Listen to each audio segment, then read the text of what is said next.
like. I think we know this chant, but I know some of you might be new to protest. So it goes, show me what democracy looks like. Okay. And then you go, this is what democracy looks like. So let's do this a few times and let's get this thing started. Let's go, No Kings. Show me what democracy looks like. This is what democracy looks like. Show me what democracy looks like. This is what democracy looks like. Show me what democracy looks like. This is what democracy looks like. Show me what democracy looks like. This is what democracy looks like. That's right, you're here exercising your First Amendment right during a very challenging time.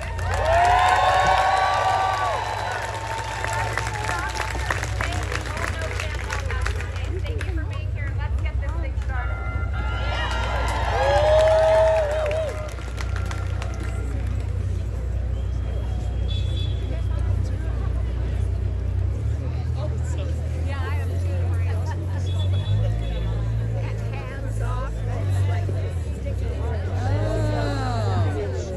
I didn't get it either.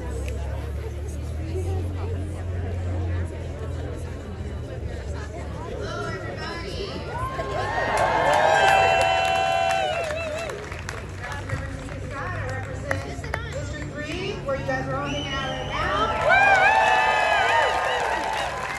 So I know a lot of you have already filled in. I just wanted to take a moment to welcome even more of you to come on in, get a little closer, meet your neighbors, meet your community members, meet your friends, and we are going to get started here. I'm going to pass it off to Bobby Joe Blessings and Nate Glover, our MCs for the day, and then I'll see you again in just a bit.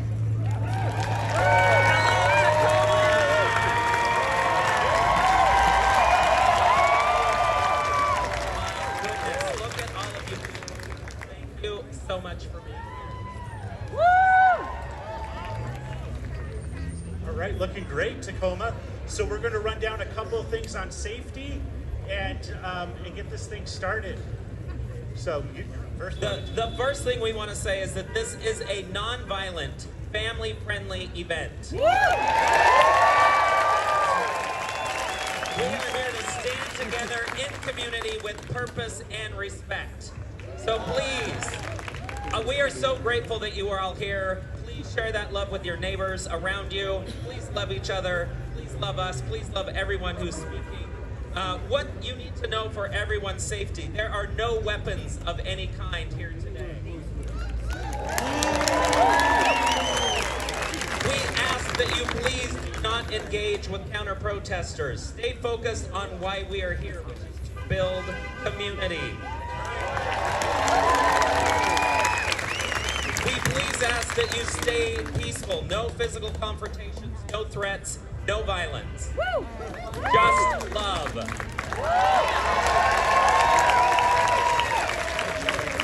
Please do not damage buildings, cars, or any property. We are guests in this Hilltop neighborhood. We wish that you respect the Hilltop neighborhood and please clean up after yourselves and others.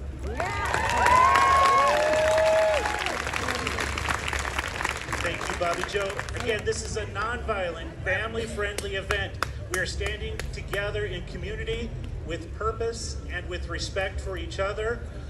Look around. We have safety team members here. They are wearing the bright, high-vis safety vests. They are here to help. If you need help, look for them. If you need anything or see something concerning, go to the safety team. Please follow their guidance. They're working and they've been trained to keep us safe and to have a good time today.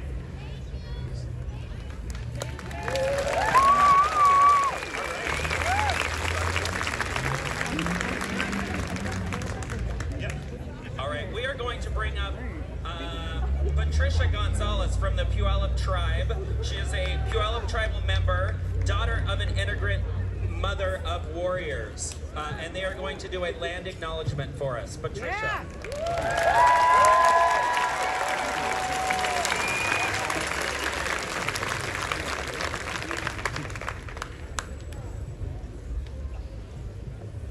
Hello, everybody. I'm so happy to see you all here today. I just want to raise my hands to to all of you, each and every one of you, your ancestors, where you come from, the lands, the people, the family, the nations. Thank you. From the bottom of our heart, thank you.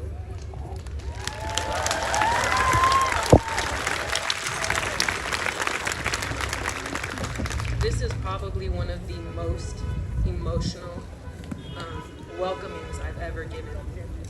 I was talking to my mom on my way here, and I told her, you know, I've never really addressed a lot of the stuff that's going on right now. I've been on the front line since I was 14 years old, and I've been fighting for my family since before that.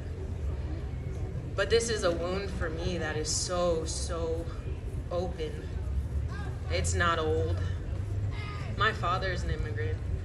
I was torn apart from my family. My kids don't have that connection. And almost the same thing happened to me on my indigenous native side. I'm from these lands. The blood, the sweat, and the tears of my ancestors are under your feet right now. Right now. And I want to make this the most intentional welcoming I've ever given, because it's that important to me. My name is Patricia Ann Gonzalez Montañez. My father came over here before he even finished middle school to fight for a better life. And he told me this morning that choice cost him his family for his entire life. We don't get to be together. We were fighting to get back together before this. And that's not the only movement that is in my heart. I've been on the front lines for MMIW, missing and murdered Indigenous women, against the pipelines that go through all of our lands for all of our children's futures. For my relatives, my kids, you know, in our culture, I'm not an auntie, I'm an auntie mom. I have young ones who need the Black Lives Matter movement, who need people to fight for these immigrants.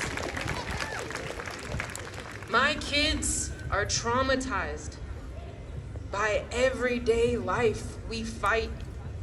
If you've never heard a welcoming of mine before, I've said it time and time again. We're on the front lines every day. Every day we fight against the genocide of our own people. And we can't do it alone. There is a reason our histories cross paths. There is a reason that we have connections that we don't know about, that are kept from us, because even our ancestors knew how important it was for us to come together in this way today.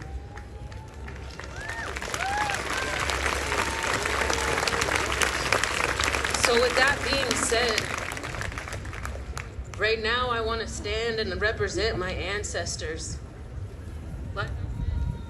The blood, sweat, and tears that come from my ancestors, they're not only here. They're across Mexican borders. They're across Canadian borders, and some that I have never been privileged to know about. And they are all suffering. Every one of you here has a movement for your nations, for your people, for your family, for your communities, regardless of the color of their skin, regardless of what country they come from. We have ceremonies that go across borders. We don't see those borders when it comes to ceremony. So today I want to pray to all of our ancestors, and especially the ancestors that blood, sweat, and tears are in these grounds, that did the exact same thing that you are all here doing, fighting for your children's future.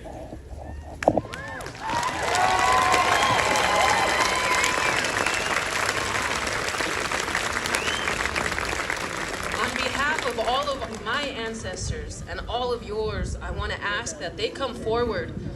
We're circled up today, and in Indigenous cultures, in our native culture here in Puyallup, this is a ceremony. we open this floor. We call upon all of our ancestors here and everyone that is connected to you to stand with us today.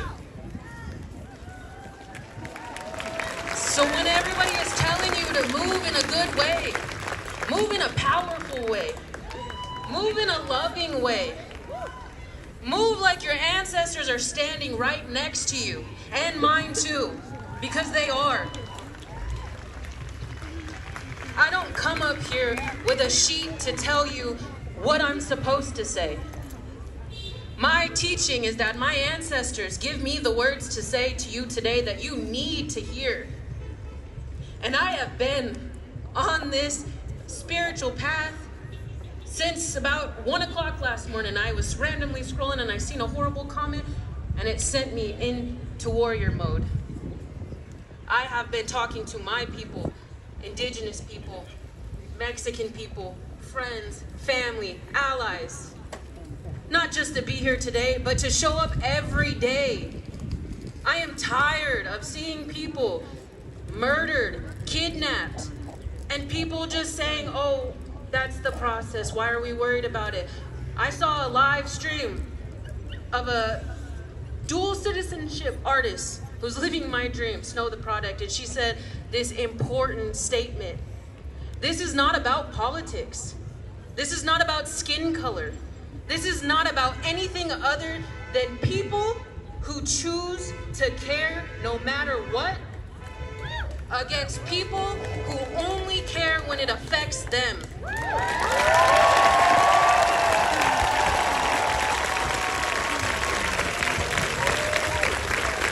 with that being said, the last prayer that I want to ask the ancestors to help to uplift and all of you to pray, it's a general prayer. And it's a prayer I've been praying for the last 2 to 3 years because everybody's hearts and minds are tainted. We don't know what's true. We don't know what's wrong. We don't know what to do. But we all have a warrior spirit that our ancestors ingrained in us. They put that blood, sweat, and tears into this earth so that you could carry that warrior spirit no matter the roadblock. So I want to pray to the ancestors and ask them, please uplift, feed everybody's warrior spirit today. Everybody say that general prayer. Pray for their warrior spirit. The corrupt politicians, the corrupt leaders, the lost loved ones, every single person from the good side to the bad side. Pray for their warrior spirits.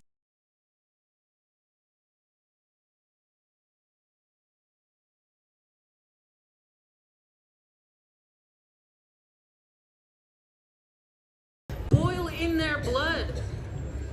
Pray that everybody's warrior spirit is awoken today. Pray that every land and water that you go to, pray to it. Whether it's yours or not, honor those ancestors and ask them to honor you. I also want to ask my ancestors here today, in this circle, in this ceremony, to wrap your energy of protection around every single person here that is here in a good way. I ask that you wrap that same energy around the police, the security, anybody here to keep the peace. And again, those who aren't, pray for their warrior spirit to knock that ugliness out.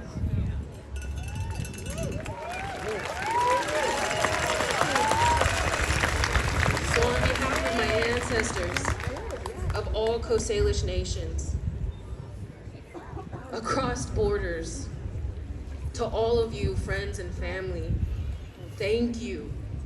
And I deeply, deeply love you for the work that you are doing, for the person that you are, and for being so courageous to stand up here in a place that we have fought so hard to get so many like-minded people here for decades. So on behalf of my ancestors across all borders, thank you so much. And I pray for your protection. I pray you all make it home safe. And with the indigenous mindset of no matter where you go, always leave it better than you found it.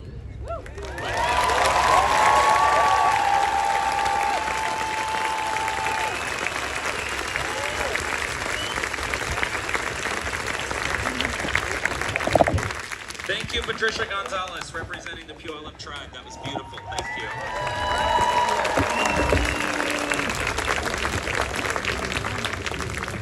We do. Let's keep them coming. All right, so next up is just a fighter for systemic change, co-founder of the Tacoma Action Collective, and Tacoma City Council member representing this district, District 3. We have Jamaica Scott.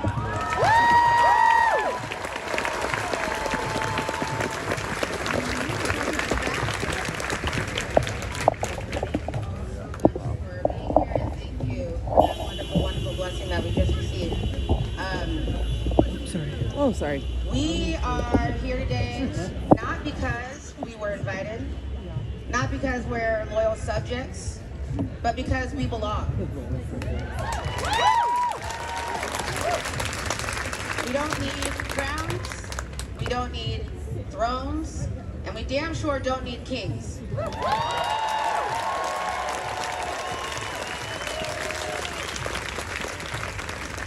On this so-called Flag Day, as tanks roll down the streets of our nation's capital, as spectacles of power are staged for cameras, let's be clear, real power is not choreographed, it's cultivated. It doesn't live in the hands of one man, it lives in the hands of many. It lives here with all of us. We are not here to feed the ego of an empire, we are here to dismantle it. To dismantle it with courage, with creativity, with clarity, and with community. Because in Tacoma, we don't just fly flags. We defend what they're supposed to represent. We reject fear, we reject fascism, and we reject the false idea that our future is to be decided by people who continue to strong-arm their way into power. Our future is decided by us. From Hilltop to the east side, from the south end to Salishan, from the Tide Flats to the Narrows. This is a city that knows what struggle looks like. But this is also a city that knows what resilience looks like. It's a city that knows what solidarity looks like. We know what it means to show up for one another, and not just for show, but for survival. So let them have their parades, because we have purpose. And as they raise up arms, let us continue to raise up each other. Today we say loudly and we say proudly that this flag that we are here on this Flag Day, that we are here thinking about, that we are here protecting, that it does not belong to authoritarians. It does not belong. It does not belong to corporations.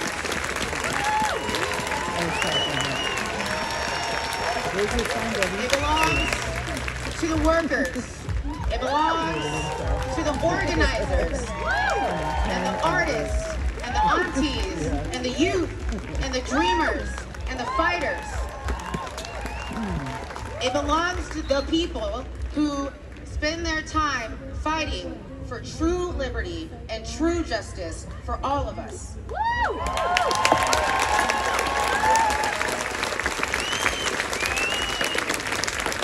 want to remind you all that we are not just spectators to history. We are the authors of it. So let this be known, not just in DC, but here, from every block in Tacoma, that there are no thrones in a real democracy. There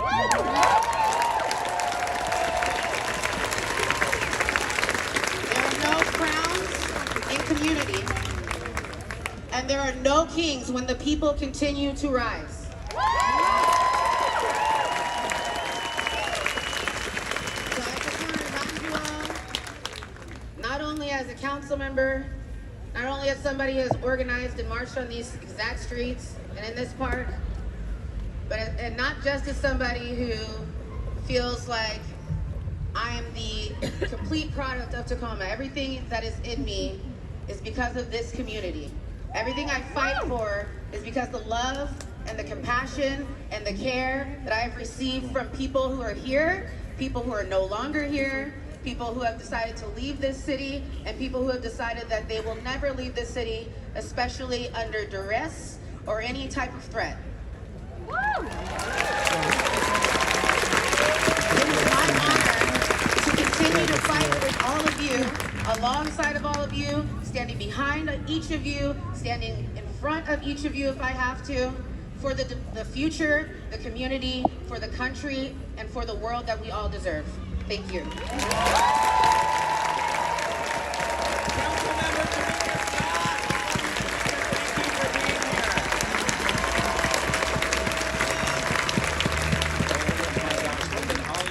There's so many of people here. Thank you for being here. We love you.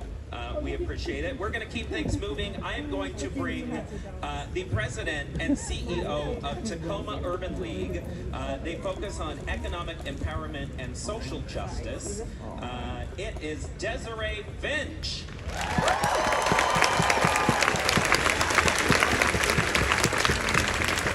Oh my God, this is beautiful.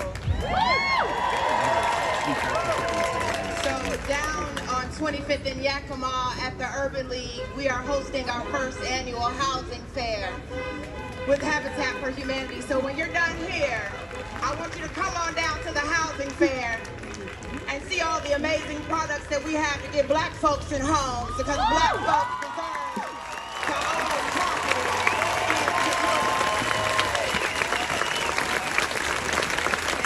So I'm going to strike fire, and then I got to go back to the Urban League so I can continue to help getting black folks in homes. With all the excitement and power and joy that we're having right now, I want you to take a minute and I want you to center yourselves in a place of reverence with me, if you don't mind. I want to talk to you about the power and the wonder and the call to action that this month brings for black folks, the celebration of Juneteenth.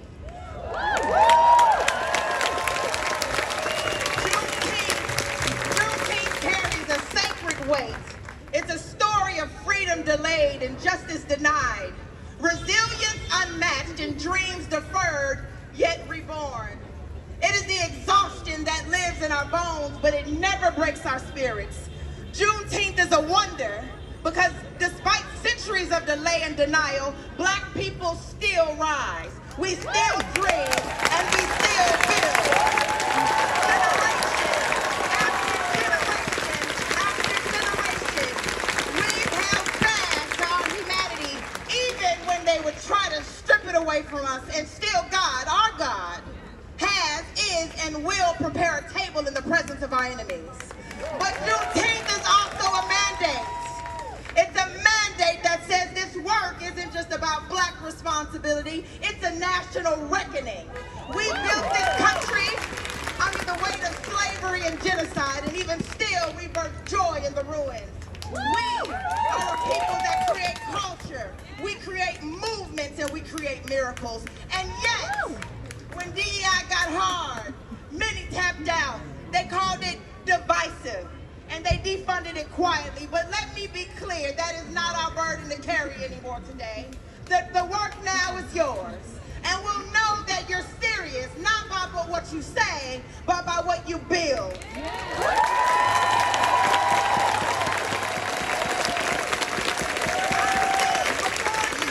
As the great-granddaughter of someone born into slavery and became a sharecropper, I stand before you as the granddaughter of a farmer who only had a 6th grade education and the daughter of a small business owner on the south side of Chicago. My mother, y'all ain't gonna let me get through this. Y'all gonna keep clapping, it's all right. This is good stuff. My mother remembers riding on her mother's cotton sack and drinking from colored fountains. Her childhood was marked by segregation, an idea I sometimes long for, and yet she walked with dignity dignity and grace and fire. And I have my own stories. I've been labeled as too much, or too angry, or too loud. I assumed, my body naturally assumed a posture of code switching to make white people feel safe, to make white people feel comfortable, but I no longer streak myself to make dominant culture feel safe.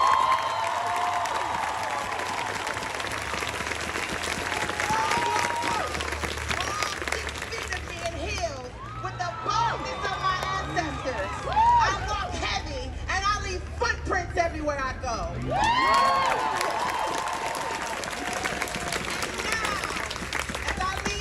now, as I lead as the CEO of the Tacoma Urban League, with all of that truth, all of that vibrancy in my spirit, I say this clearly to you today. Juneteenth is not just a celebration. It is a mirror and a mandate. A mirror that asks us, how far have we come? And a mandate that demands, what will you do next?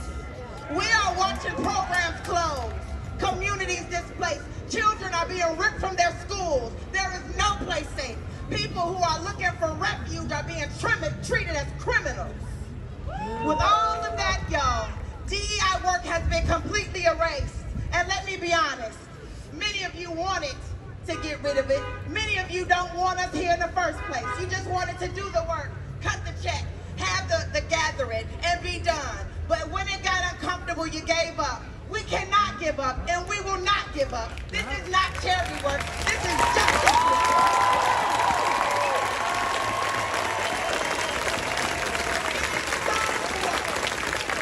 And soul work requires us to be brave, to have courage when the path is unclear. Let me take you to the book of Leviticus. God commanded in the Old Testament, commanded landowners to leave the edges of their fields for the poor. Leave the edges of the fields for the widow. Leave the edges of the field for the orphan, for the stranger. It wasn't charity, it was a design. It was justice. So today, the call to action that I have for us as a community, as this administration does not give a shit about us.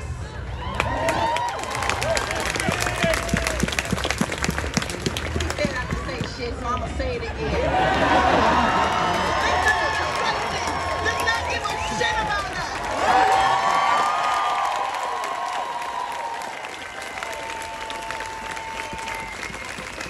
This administration does not give a shit about us. So today, I'm asking us all in this community to glean. Leave something at the edge of your day, at the edge of your budget, at the edge of your platform for someone else. Leave opportunity, leave mentorship, leave love, because this issue isn't that we don't have enough resources. I would argue that the issue is we don't have enough love.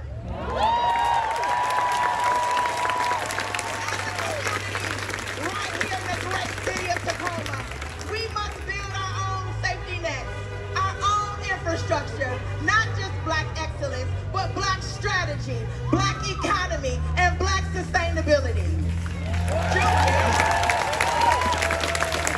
Juneteenth reminds us we are the dream and the architects of what next. So today, let us remember not just the pain, but our power. Reimagine systems that honor our dignity and rebuild with integrity and with each other. This is our mirror. This is our moment. And this is our mandate. We are the ones we've been waiting for, and the time is now.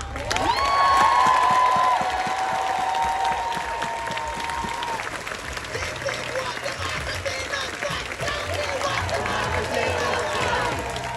Tell me what democracy looks like. This is what democracy looks like. I believe you. Get up on your feet and declare it across this city.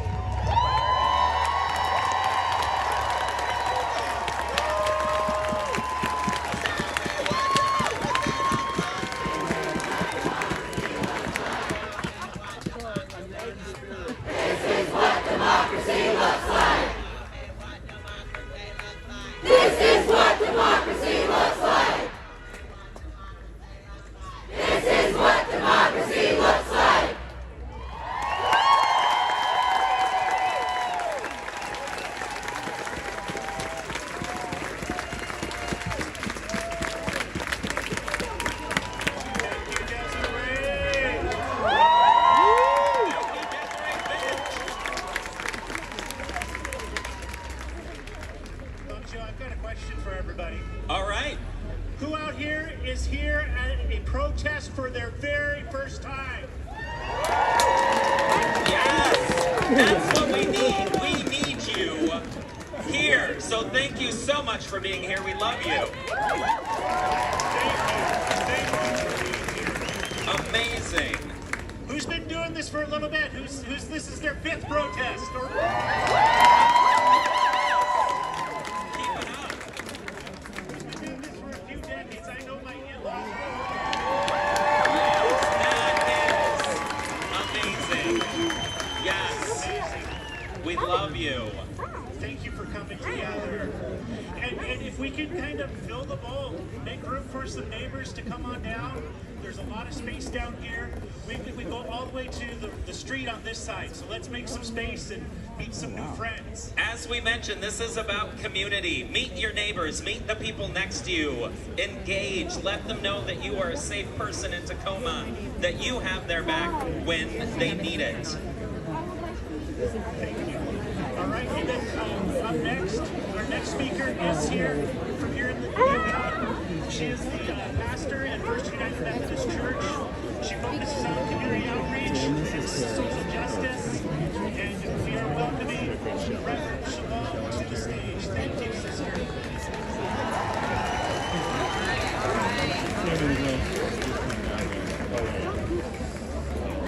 Straight and sheer stretch break in. That's right. My name is Shalom. I use she, her pronouns. You all know why we share pronouns, don't we? Are there any trans siblings up in here today? Let us know where. They might take you off of government websites, but we see you. We know you have always belonged here. We know that God loves you just as you are. And all we want to do is build power and protection with you. Amen? Amen. Amen. I only have a few minutes because a lot more people have great things to say. But one of the things we do at Common Good Tacoma, which is just a couple blocks down the hill, is to move from the I to the we. Can you say that with me? From the I to the we. So I need you to turn to 2 people, introduce yourself, and tell them what neighborhood you live in. Go. Your name and the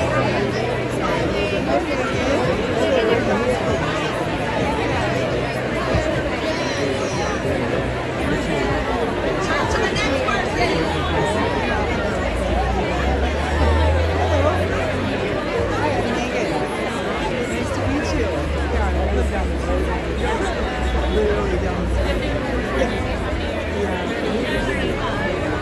Come on back.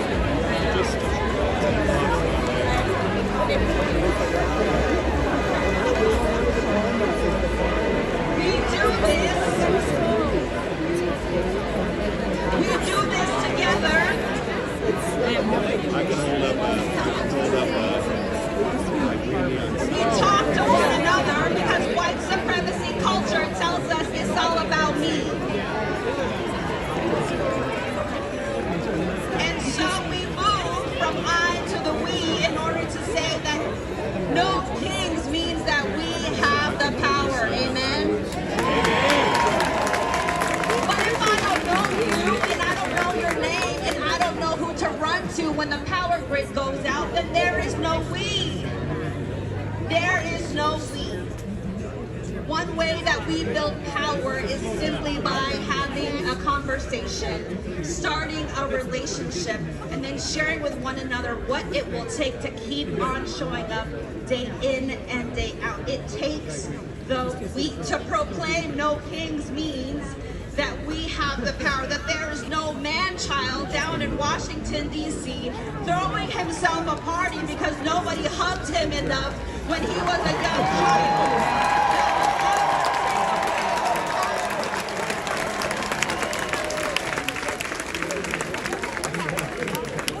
Move 4 steps to your left. Stay right where you are. Y'all do. Just move. We're not about to lie dance. We don't have enough coordination for that. Just a jump. But I want you to talk to another two people.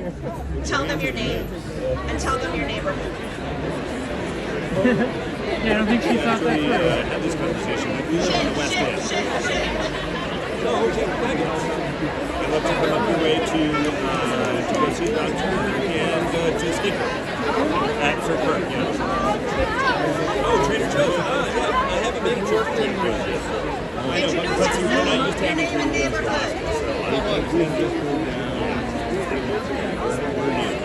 Still have the news battle. I need you to know. I need you to know that if all you did today was to get some sun and to wave a sign, it is not worth it. I need you to leave here knowing at least 4 other names,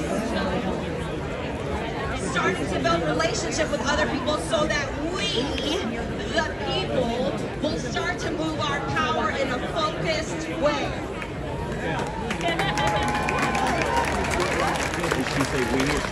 We are not focused. We are angry as we are getting tired, but we are not focused. So the best thing I can say to you is to introduce you to a few other people, because empire will always empire. Kings and faux wannabe kings will always try to take more power, but we, the people, will demand another way. Amen? I'll leave you with these words from Paul Arthur Riley from Black Liturgies. If you are finding dissent to be exhausting in these days, that is by design. They want us to feel tired and helpless. They want us to believe that the lie of our resistance depends on your individual energy or how clever your next banner or sign might be on any given day. Tacoma, I want you to remember that resistance is not a solitary endeavor. It only survives in the arms of the collective. Amen.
So, you know, like, Mom said it was okay.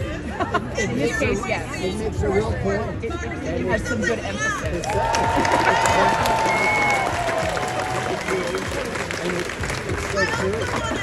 There are several people of our community that were not able to make it today. Today, Tacoma Community College is celebrating commencement. There's so many young people, and I am sure so many young people would have been here. So let's, with our echo and celebration, celebrate every single person that is graduating today to make sure.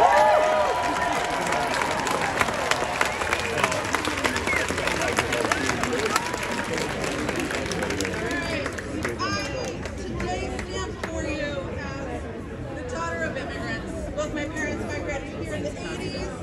I, by sheer luck of time, was born on this side of the border. Borders are arbitrary. Arbitrary. They should not be existing. And I want to say, I stand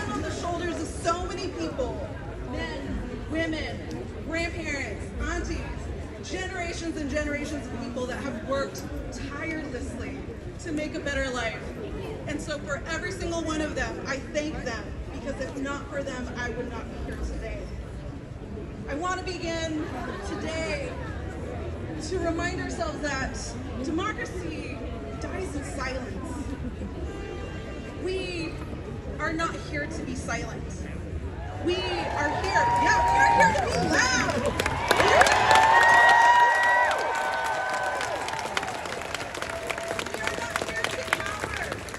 We are not here to bend the knee.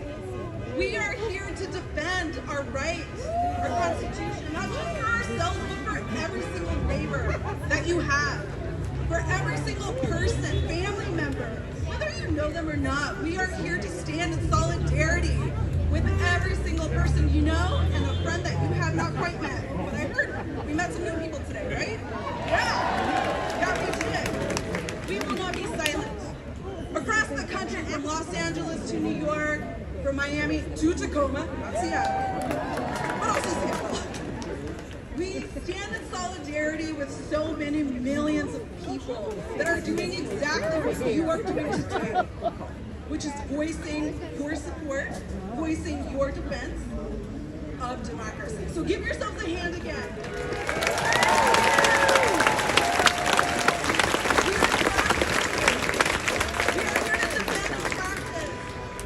Demands that the foundations of our government be restored. It means no king, it means no billionaire, and it means that there is no self-appointed dictator. It means liberty and justice for all.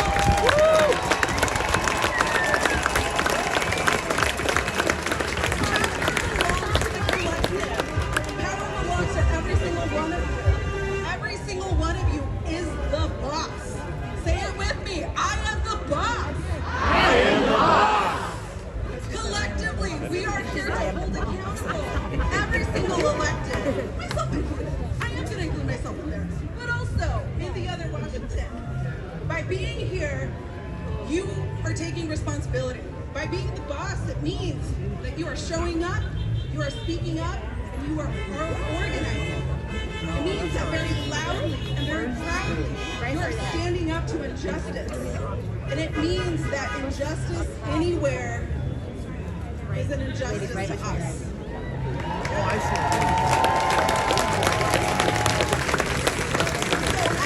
stand in solidarity today here in Tacoma and with millions more, let us remember democracy thrives when we speak out. It thrives when we organize, and it thrives when we stand together. So let us be clear, and let us remind ourselves, and anyone that doubts it, I'm going to ask you to repeat after me. We are not silent. We are not silent. We are the people. We are the people. We are the boss. We are the boss. Thank you so much for being here, and thank you so much for standing here. Let's give it up for Rosie.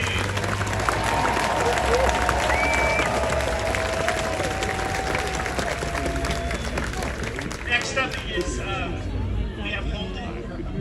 He is an organizer with Tacoma No Kings, an organization supporting immigrant workers and advocating for their rights. And brother Holden, come on.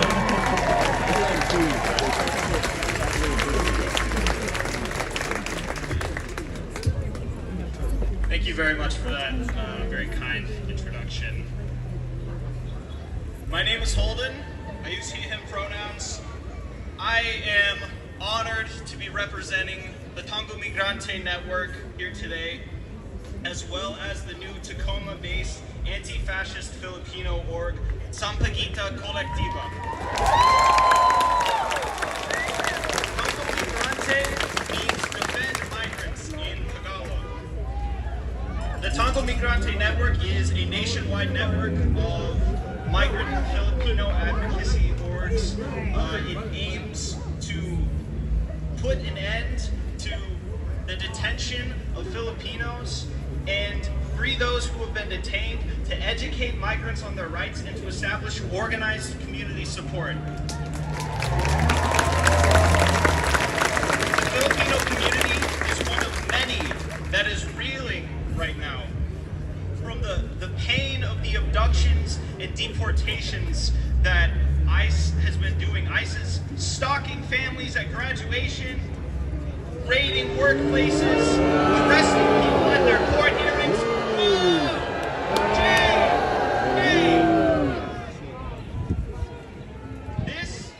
This is repulsive injustice. Trump is using ICE and the National Guard, armed combatants, to rip families apart and silence dissent. They are targeting the working class migrant families. What we are witnessing right now is fascism in action. Shame! Shame! Shame. But they aren't just doing this because they simply hate migrants. This is the ruling class further cementing their death grip on the working class. The rhetoric of fascists dehumanizes vulnerable communities and aims to completely divide the working class and the toiling masses against themselves, so that we don't turn our attention to our true enemy, the ruling class, who profits from our exploitation here and back home in the Philippines. Filipino people are no stranger to fascism. Just as ICE has quotas, so too did Rodrigo Duterte in his war on drugs. He was the former Philippine president. He killed over 30,000 people. 30,000 people were murdered in extrajudicial killings during his war on drugs. Shame! Or there's Ferdinand Marcos before him.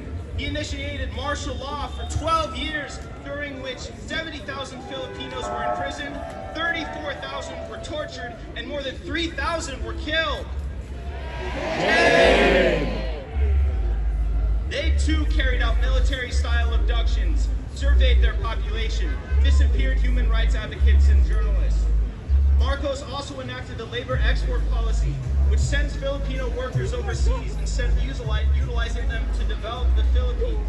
Due to these policies, people are forced to migrate. They have to go overseas to find work. There's no work in the Philippines. They have to leave their families and their homelands.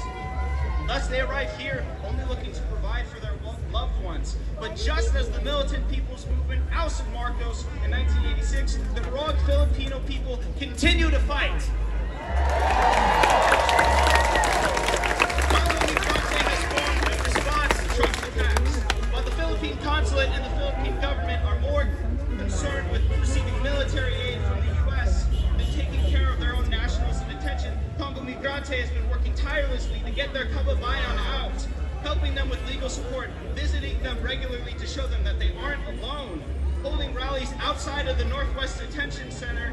And due to these efforts, over the last month and a half, we have seen Ate Michelle, Auntie Lynn, and just this last Thursday, Kuya Dante released from the detention center.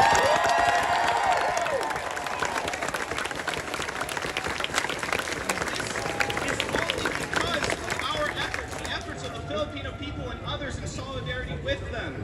So this is my ask. If anyone is interested in fighting for Filipinos in detention or fighting for democracy, human rights, and sovereignty in the Philippines, please talk to someone in a Tango Migrante shirt. We're handing out flyers. I know it might be hard to find us in this crowd.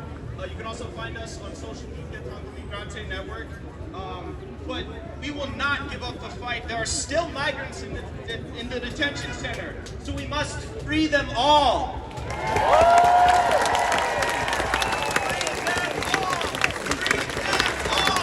Free them all! Free them all! Free them all! Free them all! Free them all! Free them all! Free them all! Thank you so much. Thank you, Holden from Tango Migrante. Thank you so much. We're going to keep it going by bringing out a member of La Resistencia, a group advocating for immigrant rights and justice. Please welcome to the stage Josefina Mora Chang.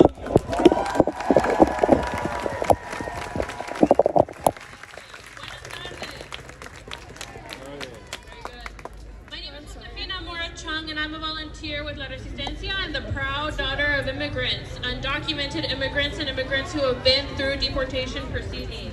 I'm here on behalf of La Resistencia because they asked me to represent them today in this important and critical moment. La Resistencia is the only immigrant-led organization in Washington that is working directly with people in detention and following their leadership. La Resistencia was founded by people that have experienced all of these horrible things that we are seeing today: racial profiling, criminalization, oppression, kidnappings, lack of justice.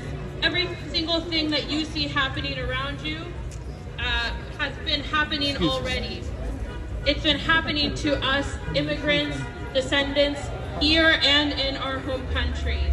And thanks to the interventions and invasions of the US and European countries, we have been pushed to migrate thanks to their international interventionist policy. And when we get here, we don't have access to justice because we are poor, we are black and brown. There is no justice for us because this is the way the system was designed to operate. These are not immigration laws that we face, they are deportation laws, period. We don't need the Northwest Detention Center to be better. We don't need ICE to be better. We don't need the courts to be better. They are all working exactly as they were designed to operate.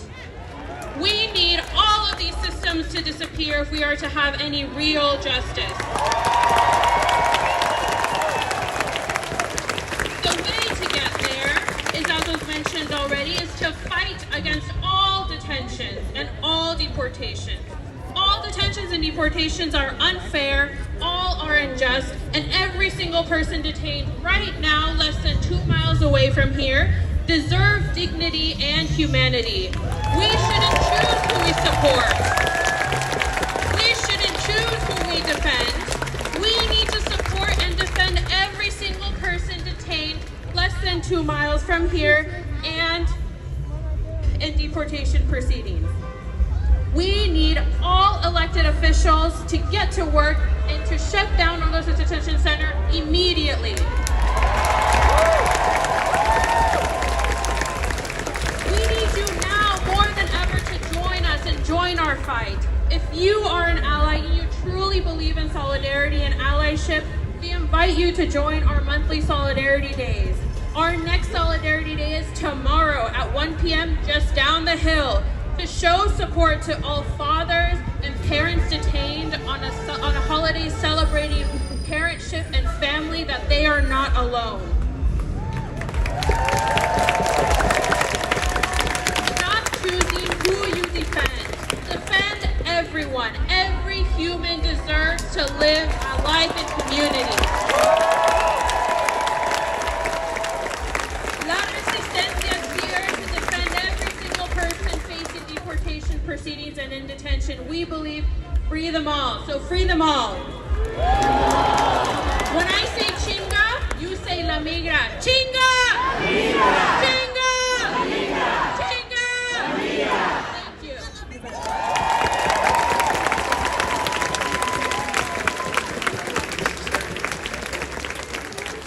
All right. How many union members we have out there? Thank you, brothers, sisters, and siblings, for being here. When we join the fight, we win. It gives me huge pleasure to introduce a dear friend of mine who I met when he was a campaign manager and my son was like 18 months old. My son's now 22. Brian Mello, from that time to now, has become the executive for Pierce County. We're proud to have him here today. I am proud to have him here on this stage, and please give him a warm welcome. Brian.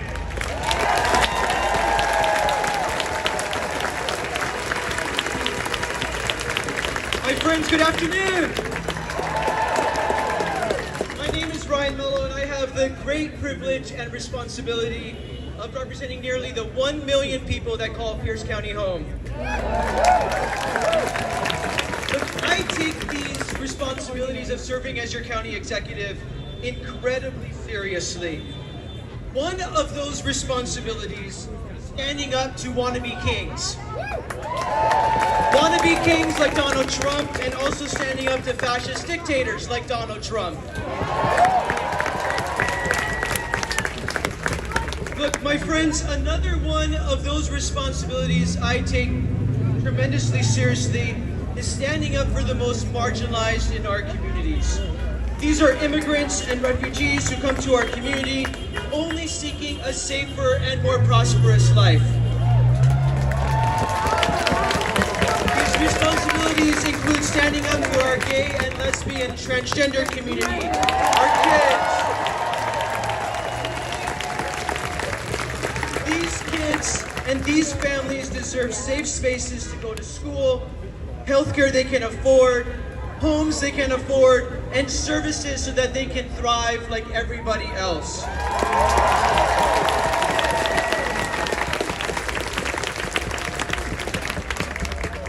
Look, some of these other responsibilities, including standing up for everyone who works hard every day and simply wants to provide for their families. Look, I want to thank the organizers who made this amazingly successful and safe day happen. Are you with me?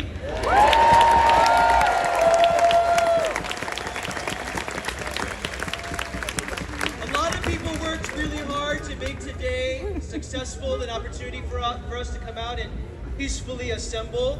Thank you for joining me in making sure that we do that.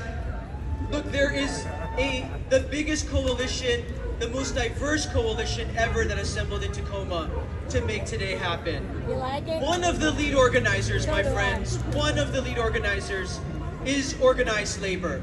Organized labor has been on the front lines of not only standing up for working people to make sure they go home at night and they get a fair wage, but organized labor has been standing up for gay and lesbian people so that they have the rights for health care for everybody.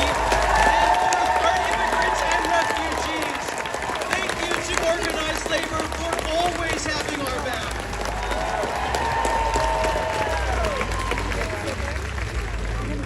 Look, we are doing everything we can in Pierce County to stand up to fascism. And I don't use those words lightly. Fascism is what we are seeing. I agree with you on the Sheriff.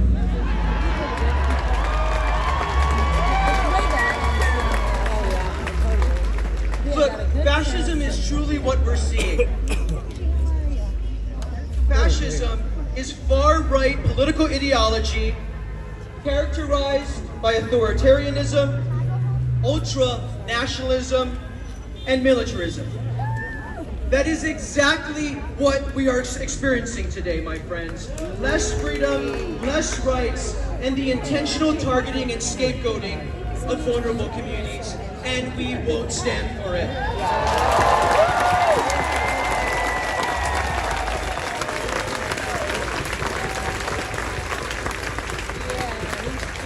I want to give you just a couple of examples of how we're standing up to a wannabe king.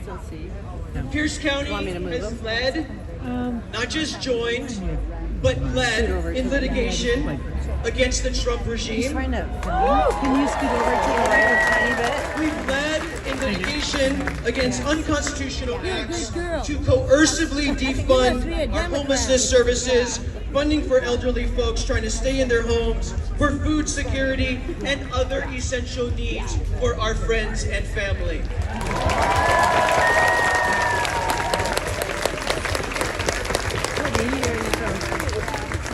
Look, my friends, if you have ever asked yourself and ever pondered, especially before today, have you ever stopped and paused like me and said, what would I do if I lived during the times of slavery in this country? What would I do? How would I act? Have you ever had the opportunity and taken the opportunity to stop and reflect and say, how would I show up during the civil rights movement of the 1960s? Whose side would I be on if I was living during those times? How would I spend my time? I did. Have you ever had that reflection? All the time. My friends, this is your time. This is our time.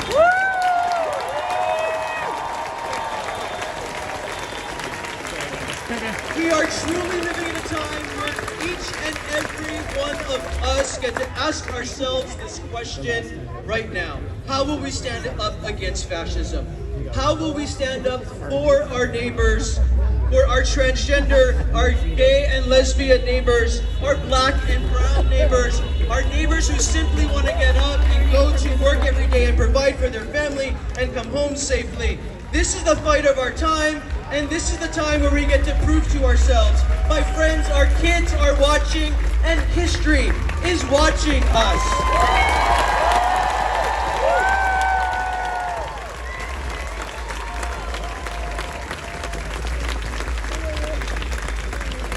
I want to end my time by reminding us who we are in this long fight.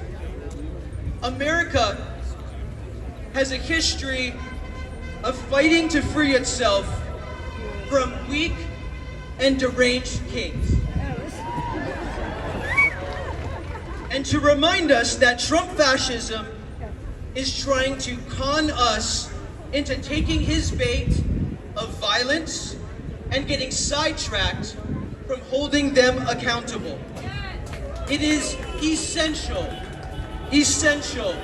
that we remain peaceful.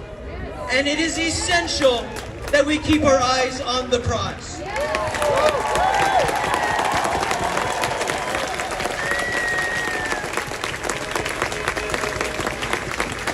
So to remind us of what the fight is ahead and how we need to treat ourselves and each other, my friends, I want you to repeat after me. I am peaceful. I am peaceful. I am powerful. I am powerful. I am here.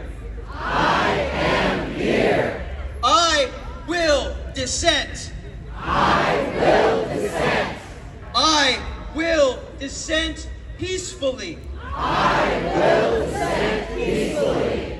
I will use my voice. I will use my voice. I will not bow down to kings.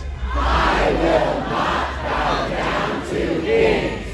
I will vote. I will vote. I will stand up for my neighbors. I will stand up for my neighbors. I am peaceful. I am peaceful. Thank you, everyone. Have a safe day.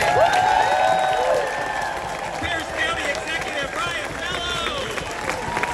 Thank you, Ryan. I'm a little worried about the no kings. I just want to say queens are right. Okay, right? Thank you. That's good. Yay for the queens. We're gonna keep it going with another Ryan. Ryan Zilker comes from the Rainbow Center. He is on the board of directors. The Rainbow Center is supporting LGBTQ plus communities in the South Sound. Please welcome to the stage Ryan Zilker.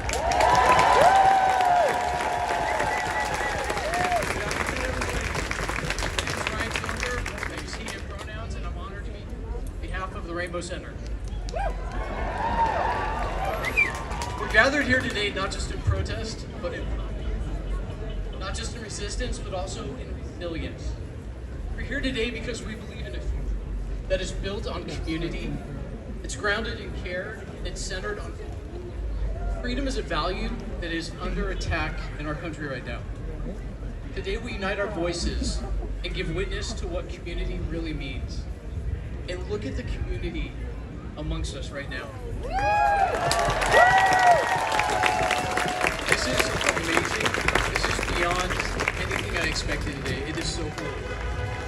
As we all know, community is so much more than who we live beside. It's who we show up for. And you all showed up today.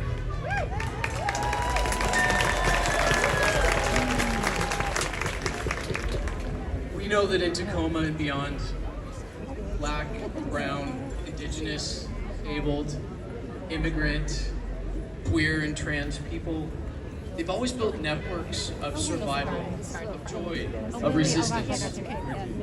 That's what we're doing here today. We're reclaiming our right to be seen, to be safe, and to be supported together.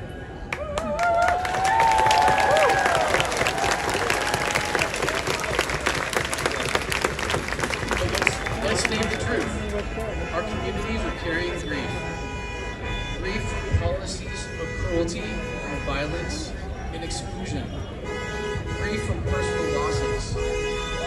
And even in the midst of that grief, we're making room for something else. For resistance, for joy, and for pride.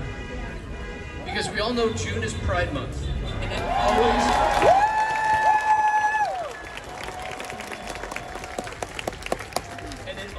will be Pride Month, no matter who decrees it otherwise.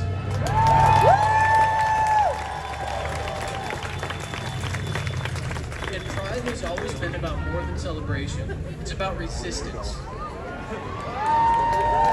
Pride means refusing to be erased. It means making joy visible, even in the face of injustice. It means protecting one another fiercely and unapologetically. Pride is a promise to ourselves and to each other that no one gets left behind.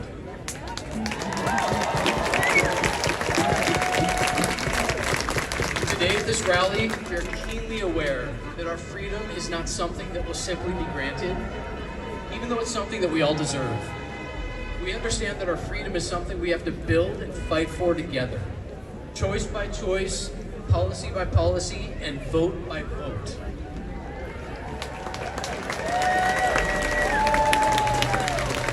It is our job to imagine and fight for a world where no one lives in fear because of who they are, who they love, where they come from, or how they move through the world.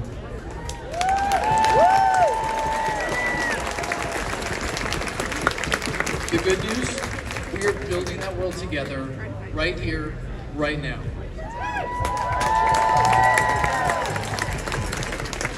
The Rainbow Center stands with you, Tacoma. We are committed to holding space, showing up, and standing firm in the belief that our future is worth fighting for.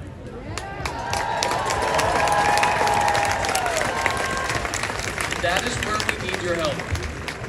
Tacoma Pride is happening July 12th in Wright Park, right here in Tacoma, and we need volunteers. So find us on social media, just look for the Rainbow Center, look us up, volunteer. That's the best way to get involved, not only for Pride, but we need help with the center, we help with the unhoused, we help with people who need resources in the community. So we welcome your help and your volunteerism. So let's keep each other safe. Let's keep each other free. Thank you, Tacoma. Thank you, Ryan, from the Rainbow Center. All right. Okay, so we're gonna repeat. Hi. Ooh, this is insane. There's over 2,000 people here today.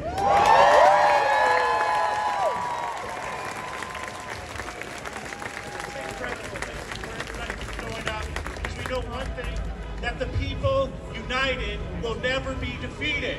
The people united will never be defeated. The people united will never be defeated. The people united will never be defeated.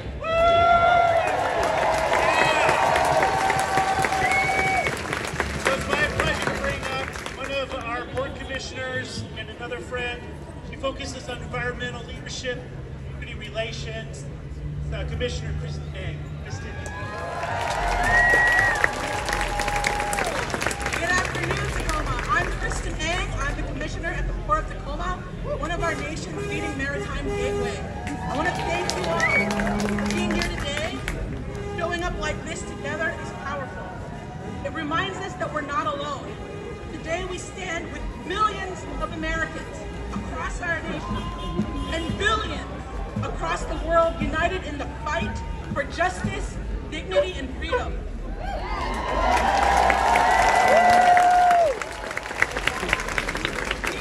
are living in a defining moment in American history and the story of the world. A moment of deep crisis and extraordinary possibility. What we do now will determine who we are, not just as a nation, but as a people. This is a time that demands clarity, a time that demands courage, a time that demands love fierce enough to change everything.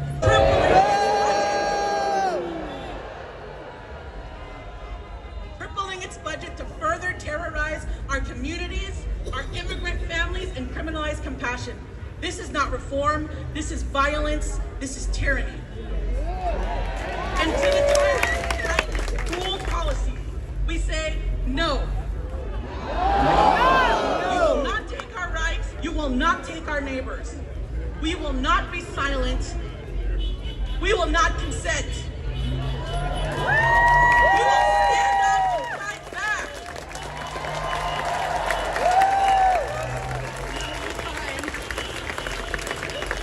I stand before you today, a gay immigrant woman of color, all the things some people.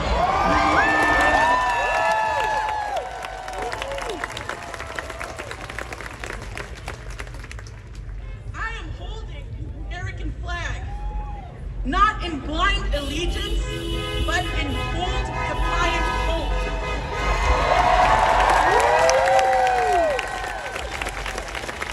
My parents died immigrating to the United States, escaped the dictatorship and martial law of the Philippines, to embrace democracy here in the United States. We, like immigrants before and after us, sought freedom, justice, rule of law, and the American dream full of compassion and prosperity. So I refuse to lose this flag to hate and authoritarianism.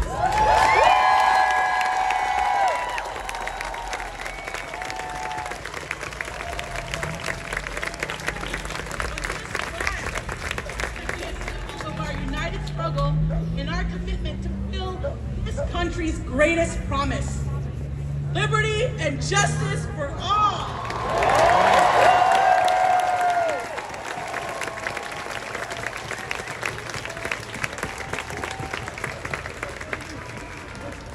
This flag carries our nation's shared history of all those who stood up for what's right, including you, all of you right now today and in the future, who said, no kings.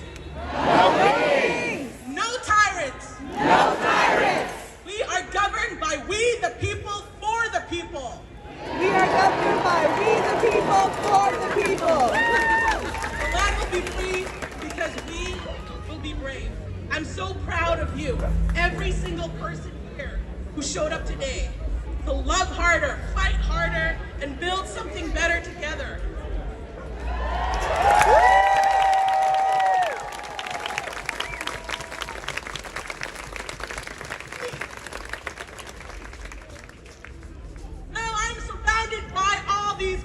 It is not lonely here. We're all together. We are in the fight of our lives, and we will win.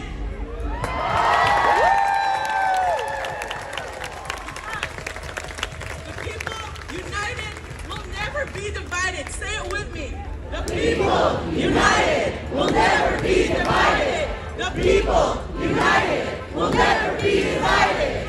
The people united will never be divided.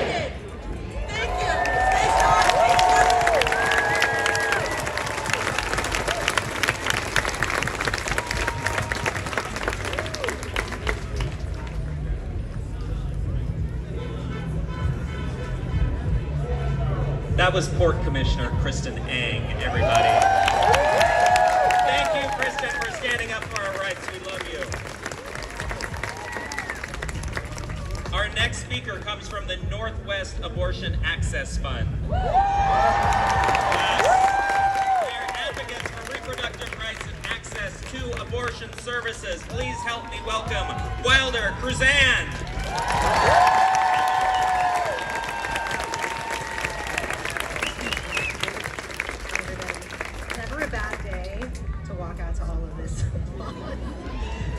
you for honoring the work that we do. It's really important.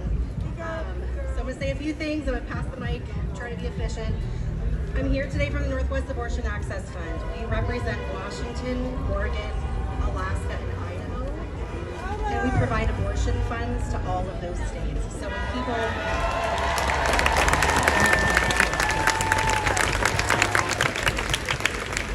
with a uterus find themselves with a pregnancy that they really discriminate for every single reason, they can come to us and we will pay for their procedure and we will pay for their travel if they need to fly.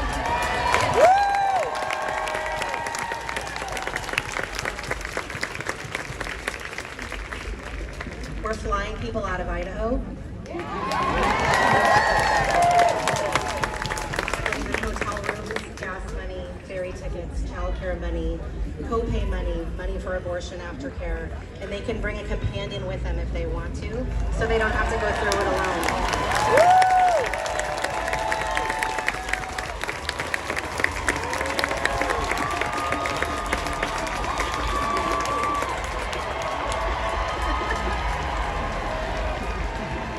Make sure you all know, I have this prepared thing I've been working on. I'm not even looking at it. This is just complete. I'm just talking to you. We support abortion care for all genders, and we respect that not everybody feels safe or comfortable going to a clinic. So I want you all to just keep in your pocket that PlanCpills.org will give you access to pills that will be mailed to your home in all 50 states. So if you want to do your abortion at home,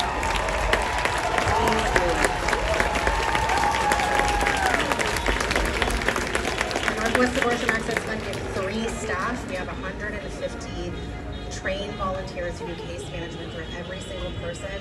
Our volunteer base is diverse. We take care of every single person who calls with full funding. We don't restrict it. You get everything you need.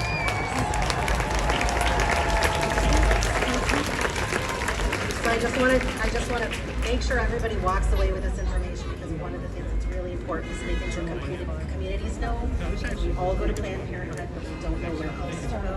So every single state in the United States has an abortion fund that will support it.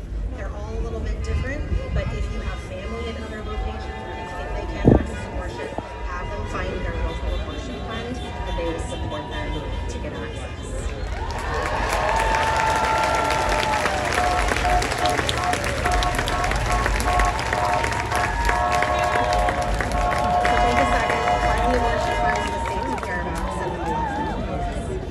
I just want to give a shout out to anti-capitalism in a moment of rest.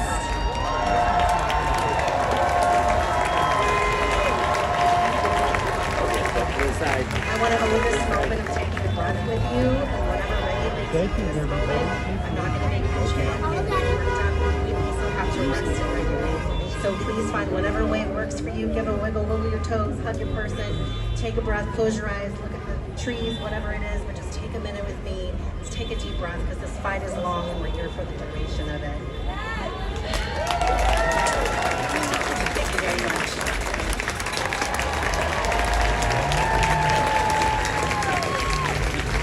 Thank you, Wilder, for Northwest Abortion Access. That's fun. I want to give a round of applause for our AV people today, for the sound, Rise Up Productions. It's a full union crew back here. That means they have dignity, respect, health care, and good wages. Because that's what we do here in Tacoma. We're a union town. We're a town of community. And we stand strong together. It gives me great pride now to introduce our next speaker. From a community organization dedicated to Black empowerment, social justice, and community, from the Black Panther Party, Brother Bunchy Carter.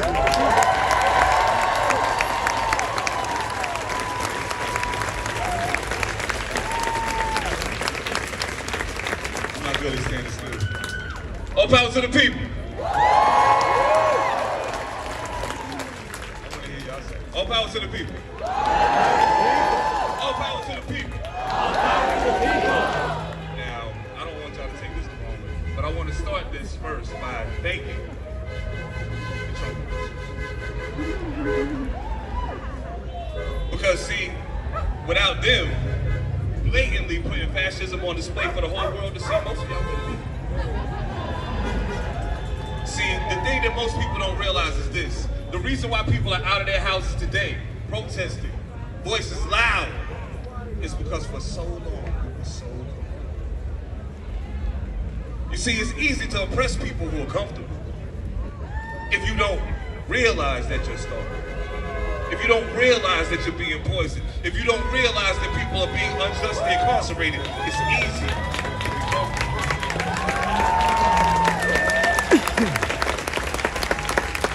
Well, I got some bad news for you. Your comfort is officially shaken. The Black Panther Party stands in solidarity with all incarcerated migrants, all political prisoners, the LGBT community, our house of staples, all poor and oppressed people around the world.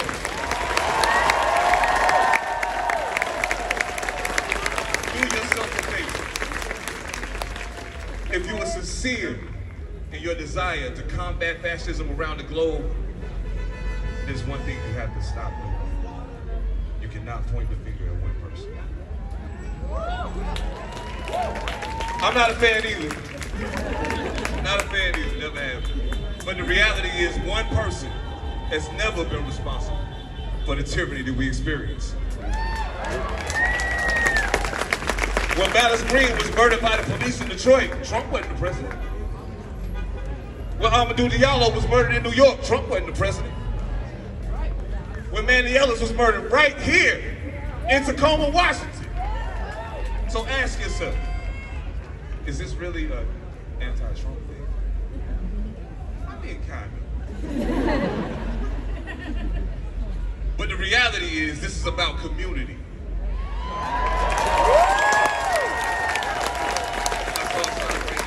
Stronger together. We will always be stronger together.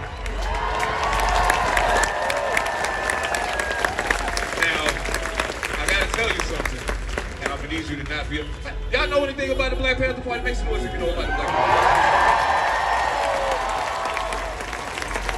Well, in that case, what I'm about to say might not disturb you so much.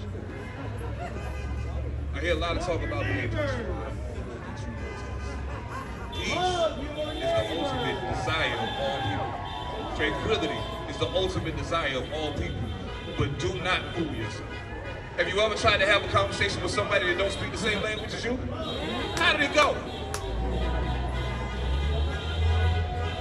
You have to communicate with the people oppressing you in a language that they understand. This is a language they understand. What happened in Seattle on Wednesday, it was going on in LA. That is a language they understand. Because until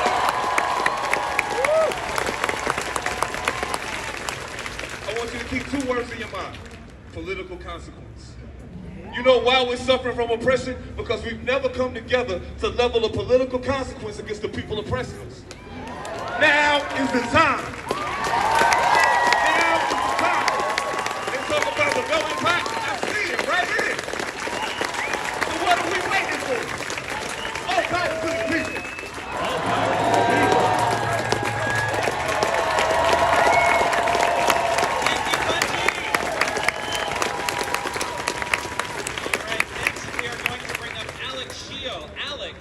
Is a former Army military intelligence non-commissioned officer who deployed to Iraq and Afghanistan. He now fights for imperialism through Tacoma and missed that word. Anti-imperialism. Thank you. He now fights for anti-imperialism through Tacoma and Pierce County Democratic Socialists of America, Veterans for Peace, and About Face, Veterans Against the War. Please welcome Alex Gio.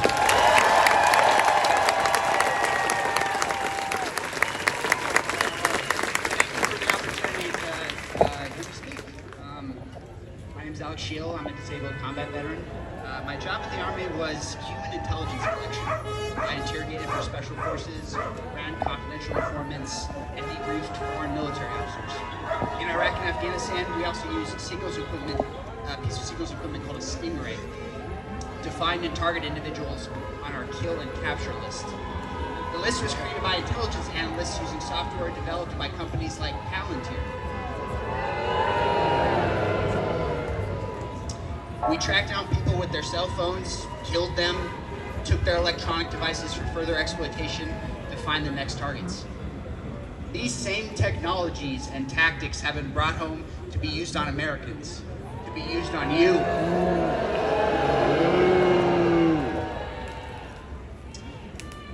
The Tacoma Police Department has Stingrays and uses them to collect your electronic metadata right now.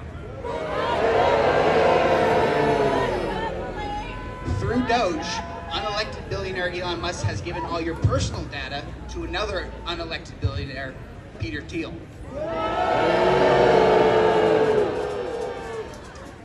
Thiel owns Palantir. They are using this information to track, target, and eliminate any opposition to their capitalist rule, including immigrants, black people, other people of color, and anyone who speaks out against the genocide in Palestine.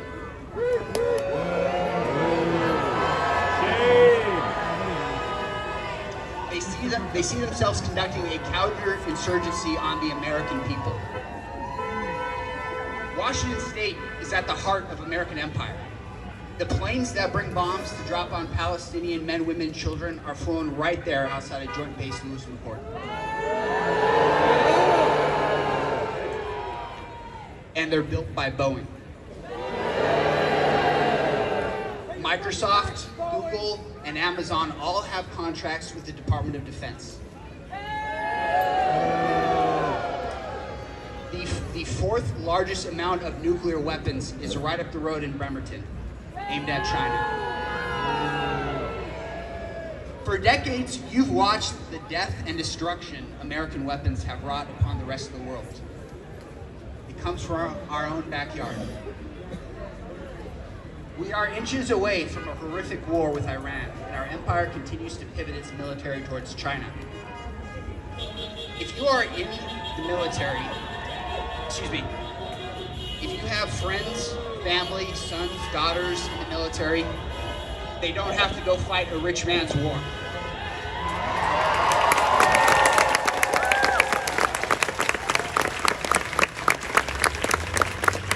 They don't have to die for Trump or Israel, or come home and try to drink themselves to sleep every night like I do, or put a bullet through their head like my best friend did last year. The war profiteers don't need to get rich, and the politicians don't need any more power off the death and misery these wars create. I encourage anyone here active duty to contact the GI Rights Hotline if you have any doubt about your service. Leo.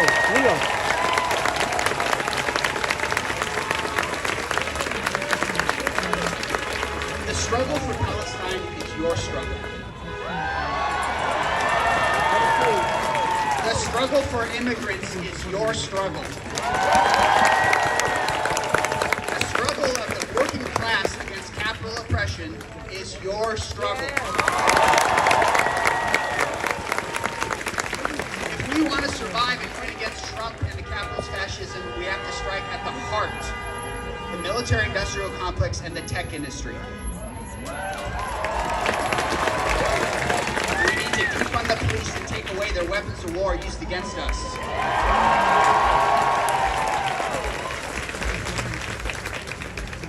You know, you can vote, you can petition your politicians. Doesn't seem like they've been listening, especially in Washington, D.C. We have to use our labor power and our power of numbers.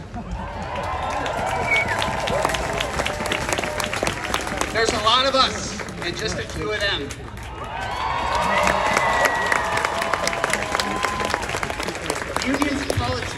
Unions and political organizations outside the two parties are where you need to organize.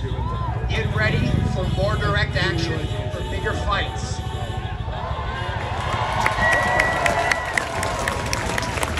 The Palestinian people have been fighting oppression for decades with so little. We should look up to them for the courage to struggle. If you dare to struggle, you dare to win.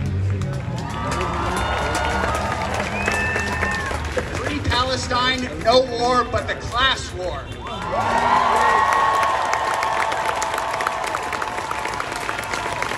Thank you, Alex. Alex is from Vets for Peace. I'm now proud to bring up Arrow. Arrow is a trans non-binary veteran that served under Don't Ask, Don't Tell as a Marine infantryman in Ramadi, Iraq. Upon coming home, Arrow joined the anti-war movement and is a member of About Face, Veterans Against War. Please help me welcome Arrow!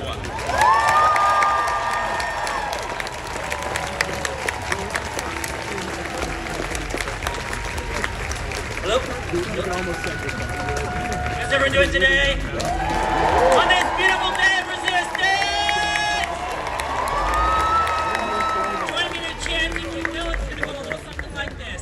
When the fascists say get back, we say fight back. When the fascists say get back, fascists say get back, we say fight back. Fascists say get back, we say fight back. Hell yeah, sisters and brothers and all of us siblings out there. We're About Face, Veterans Against the War.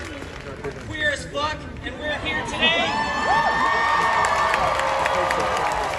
because we served under Clinton's Don't Ask, Don't Tell policy when we were sent to fight and kill and die as cannon fodder in criminal occupations of Iraq and Afghanistan. But after seeing the bombed out schools and neighborhoods dismantled by war and the dead left in the streets, it was obvious that we weren't there to fight terrorism. In fact, we started to realize one by one that it was us that was the terrorists. We realized that the enemies of the people here in America and across the world are not in Iraq, they're not in Afghanistan, they're not in Palestine, they're not in Iran, they're not in Mexico. The enemies of our enemies right here and every day are not in the poorest countries in the world, they're right here in the richest country. Your enemies, your enemies, your enemies, our enemies are the oligarch billionaires that own Wall Street and their blackened politicians on both sides of the aisle. As I look around today, I see my trans family being targeted by what the right wing calls eradication. I see history repeating itself. As I look around today and I see the jackboot ICE Gestapo seizing our neighbors and throwing them into concentration camps, I see history repeating itself. And now the government has deployed the Marines to our streets. Well,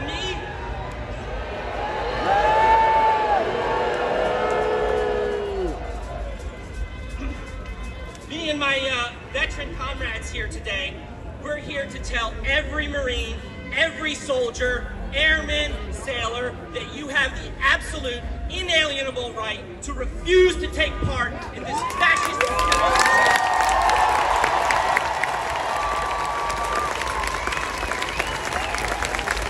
You have a right to refuse immoral orders. You have a right to say no, and you have a right to take direct action in any way you can to dismantle the war machine by any means necessary. And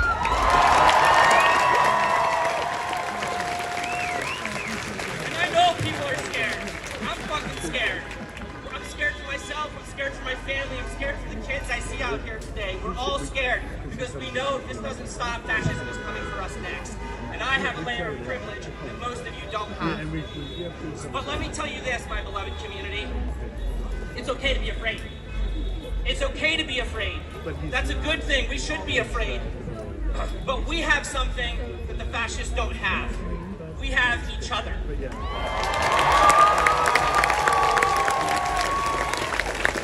And when the fascists say, get back, and the reality is that we are seeing history repeating itself. Fascism is here. Fascism is now. And we cannot vote fascism out. We cannot lesser evilism fascism away. We will not reform fascism away. Because fascism is the capitalist response to the capitalist crisis. If there's one thing that our comrades down in Los Angeles have shown us in the past week, it's that when we join together and band together and wield our people power in direct action against fascism, we can win. So that's what I think all of us are here today for, my beloveds. We're going to stand up together, we're going to take care of each other, and we're going to fight together. We're going to dismantle and destroy their fascist machines. We're going to shut down their fascist occupations in our neighborhoods. We're going to tear down their fascist walls. We're going to dismantle this capitalist fascist empire once and for all until we're all free.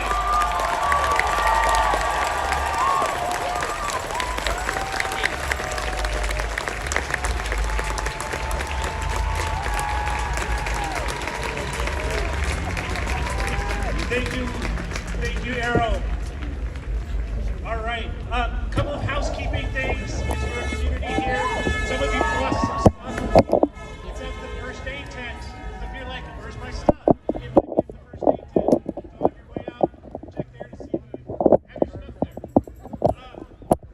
And also, we've got people counting. There's a lot of people here. I said earlier over 2,000. We're over 3,000 people today.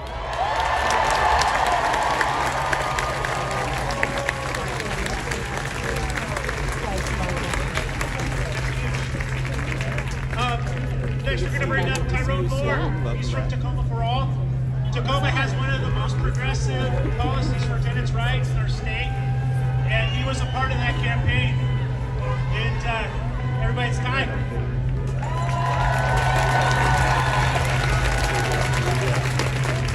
Friends, comrades, Tacoma, my name is Tyrone Moore.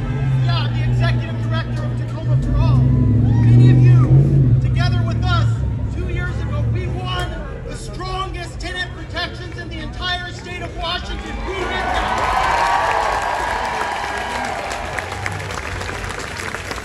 But now our landlord-in-chief has come into the White House, and he is proposing 40% cuts to affordable housing.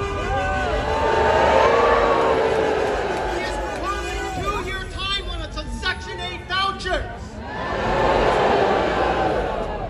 This is all to fund tax cuts to his billionaire buddies. And what this represents for us, this is a tsunami of evictions and homelessness aimed right at the heart of Tacoma. But what is our city council doing in response? Just 2 days ago, at a hearing, at a discussion, my city council member discussed reversing or rolling back the eviction protections that voters passed here at the ballot 2 years ago. But do you see the connection here? These kind of pro-corporate politics as usual is exactly, in our blue cities, in our blue states, this is exactly the kind of politics that paved the way for the far-right populist grifter like Donald Trump to come to power. If we want working-class voters to fight with us, if we want to unite a multiracial working-class alliance, we have to stand up for everybody, for the least of the most vulnerable among us. And we say no more. We say we need to Trump-proof Tacoma. That means strengthening renter protections. That's why Tacoma for All is fighting for a massive expansion of permanently affordable, publicly owned, democratically affordable social housing.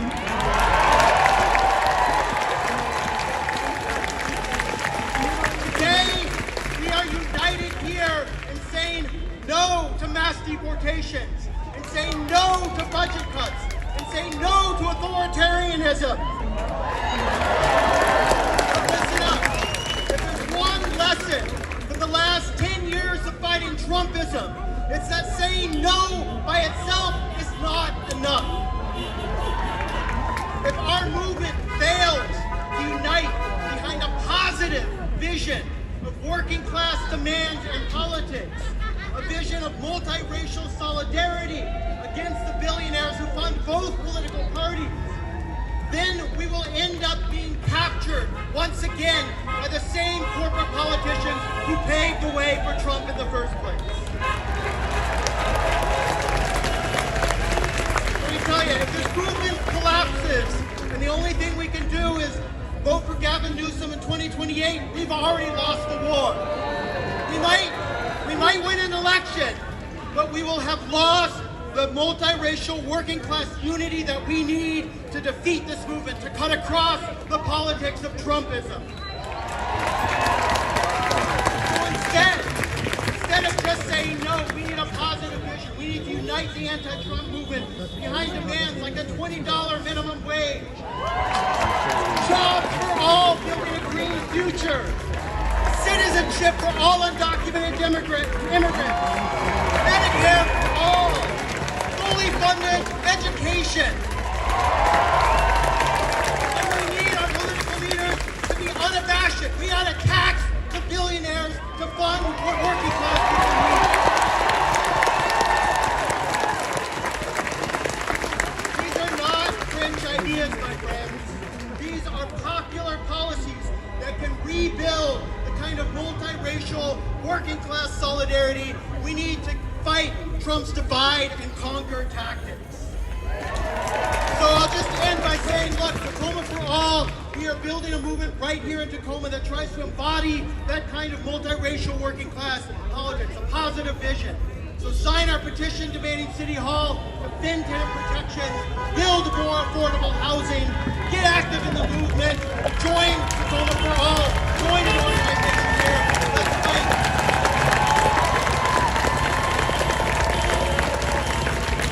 Repeat after me.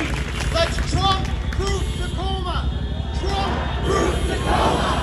Trump-proof Tacoma. Trump-proof Tacoma. Thank you. Thank you, Tyron Moore from Tacoma for All. Trump-proof Tacoma. I'm here for it. I just got breaking news. How many people do you think are here? We keep getting reports of numbers. How many? 35,000, 5,000. According to our tabulations, we have 3,511 people. Yes!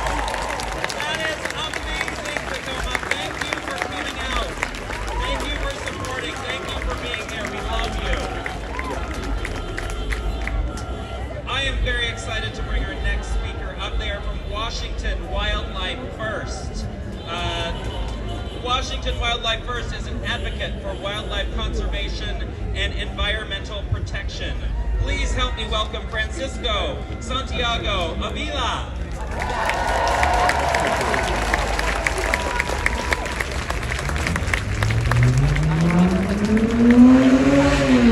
Folks, wow. It's incredible to hear about all of you. Resident of Washington State, I just moved here last year. Just all beautiful. I love Tacoma. I love the state. I love the power that we have here to change the way things are going. And I want to express, how we need to expand this type of solidarity to other vulnerable communities as well. And that means wildlife. President Trump's attacks on wildlife have been relentless, and they have been worse during this time in the second administration that they were during his first 4 years already. And that should be a huge concern for all of us, because climate, justice, democracy, well-being is all tied to our relationship to the rest of the non-human natural world.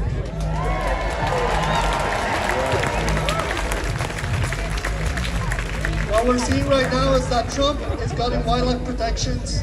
Trump is reviving cruel practices like trophy hunting and recreational trapping.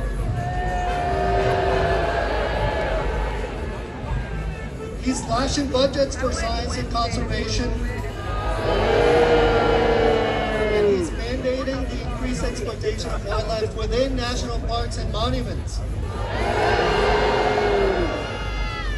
Now, when federal protections collapse, states become either sanctuaries for wildlife or accomplices in what's going on. Unfortunately, Washington is not really headed in the right direction here either. And we need your help to make that happen. We need your help to correct that for the well-being of wildlife and all of us.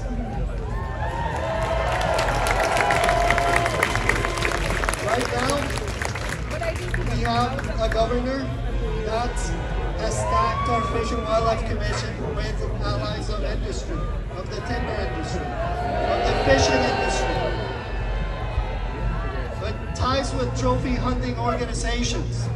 Well, it's sidelining not just science, but the public values of Washingtonians that want to coexist with wildlife, that value wildlife alive instead of dead and killed for trophies. So, as we reflect on everything that we can do and we should be doing for each other, for all of these communities that we're fighting for, that are marginalized, that are vulnerable, that are part of us in some way, I want to ask all of you to consider that type of vulnerability that those communities have, they share with wildlife. And that should inspire interspecies solidarity with the rest of life on this planet.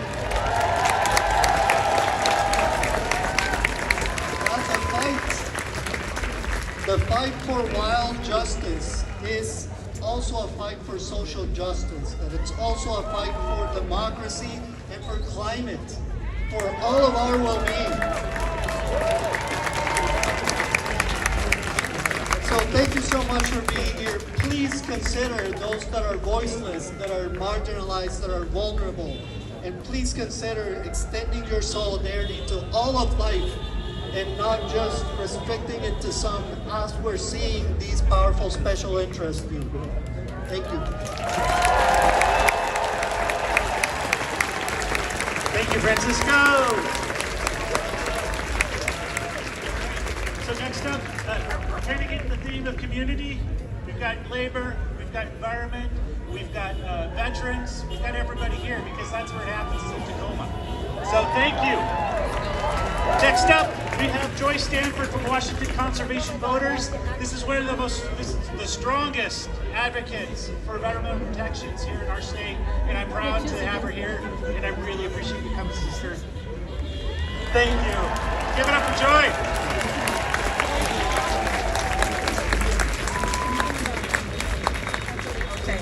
Hello, beautiful people! I'm Joy Stanford. I'm the Political and Democracy Director at Washington Conservation Action.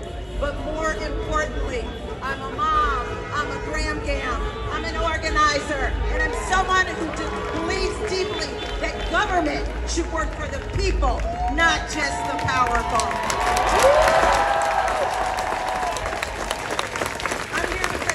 Government should serve communities, not corporations, and people over profits.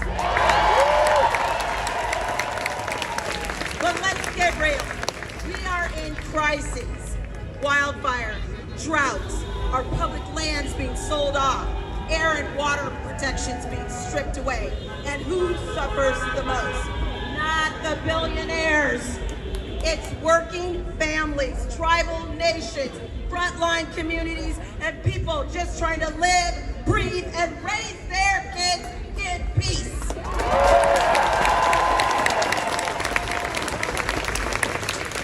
But meanwhile, our families are getting less, while billionaires walk away with more. And for what? So a handful of people at the top can hoard wealth, while the rest of us are fighting for basic services, good jobs, clean air, clean water, clean neighborhoods, and dignity. This administration isn't trimming budgets. They're gutting what people believe, like us, that are not supported. They're handing tax cuts out to the ultra-rich, calling it leadership. leadership, but we all know that's not leadership. Let's be clear what that is. It's greed in a suit.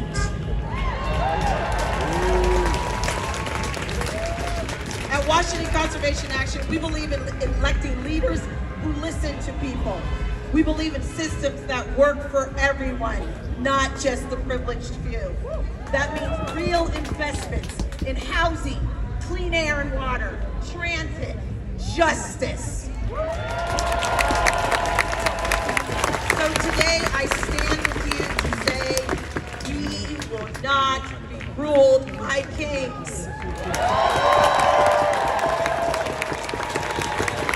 We are all here demanding accountability. We are demanding fairness, and we are demanding a future where every voice, not just the ones writing the big checks, are heard. So I want you with me to keep showing up, keep pushing back. No crowns! No crowns! No thrones! No thrones! No kings! No kings! Just us! Just us! Joy Stanford, everyone, for Washington Conservative Conservation Voters. All right, we're going to do another chant right now that goes, hi-ho, hi-ho, the billionaires have got to go.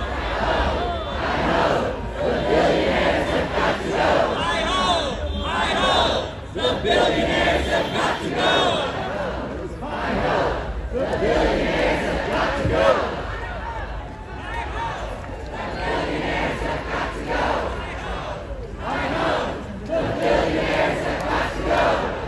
Thank you for letting your voices be heard today.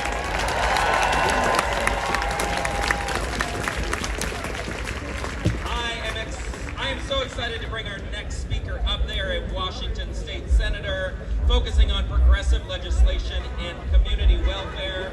Please help me welcome Yasmin Trudeau.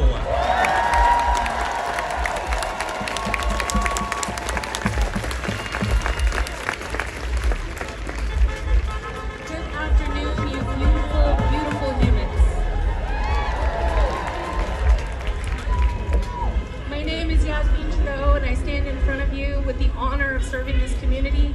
I get to represent many of you in the 27th Legislative District. I'm also a community member that over the past weeks and months have been helping family members and friends figure out safety plans, figure out how they're going to make sure that they can get through their day. Physically, mentally, emotionally, are they going to see their children? Those are the people that are our community members. They are our family.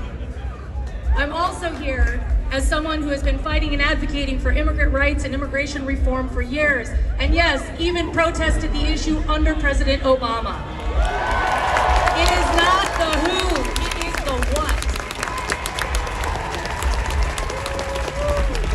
And I want to thank you today for staying out here, for stepping up and for speaking out against injustice. Thank you for standing firm against tyranny. And thank you for having grace with some of us as we move through machines that we never ever designed. We stand here together with the same goals. We might not agree on all the same things, that's democracy, but goals and foundational principles bring us together. We stand here to reject any efforts to erode a foundational principle that ensures that all of our goals still stay checked and balanced.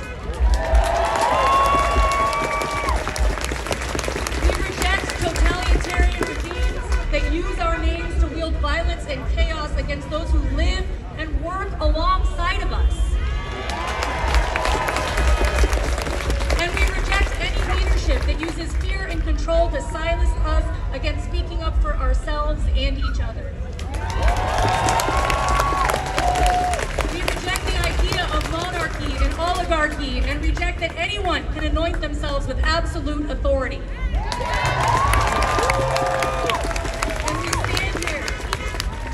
Embrace that we know the truth about love. Love is not passive. Love is not passive. Love is action.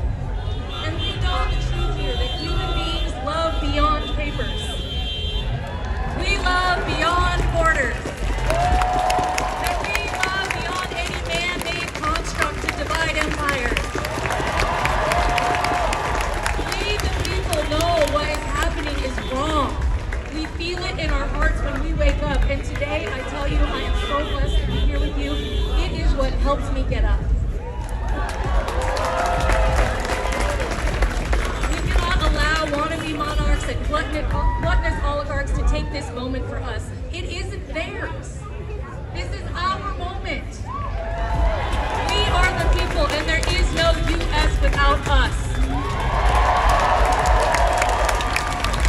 We reject kings, and we call each other in to wield the power that we know we have, that we exert today, the power of the people. We are righteous in our rage. We are righteous in our rage towards anyone who aims to oppress us and take away our freedoms to organize and speak our truth. We are righteous in our fear for ourselves and those next to us. We are watching those rights be eroded in real time. And we know that the decisions being made here and abroad are actually making our families and children less safe. We are watching as our friends and neighbors are being treated as subhuman, and as families fear sending their kids to school. What is this? But we send our rage toward those who aim to oppress and silence us. And I ask you, let us think about how we call each other in from this moment. Look around. How blessed are we to live in a community that shows up in numbers? Over 3,000 people?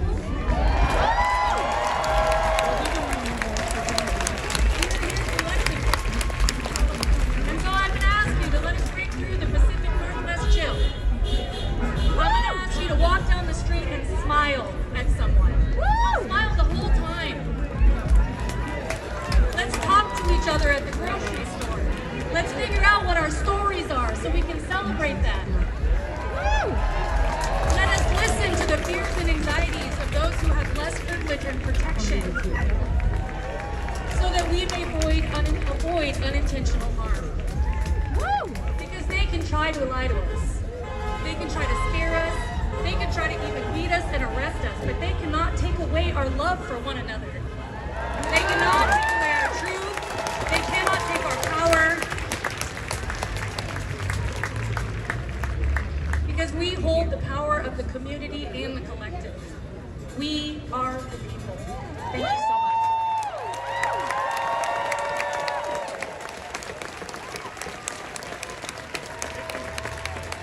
Thank you, Senator Trudeau. She's my senator too. She's great. She uses that political power to build community, and she's doing great things for us here in Tacoma. Thank you.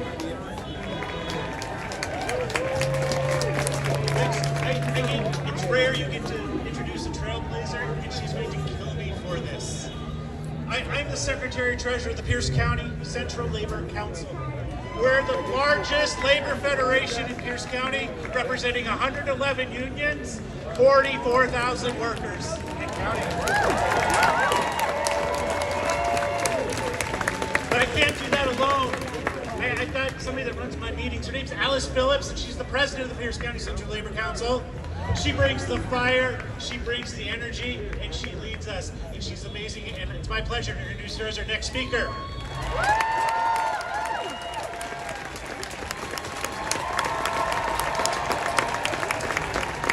Are you guys fired up?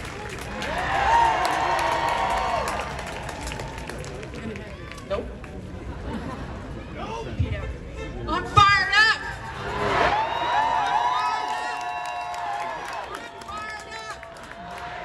Not gonna take it no more. Now you're fired up. So how do you think we're gonna survive this? Together, we're gonna stand up. This is our country. It's our community. It's our neighbors. It's our, you fill in the blank. Right? I am tired of worrying about my neighbors being deported without due process and just cause. I turned 65 last month.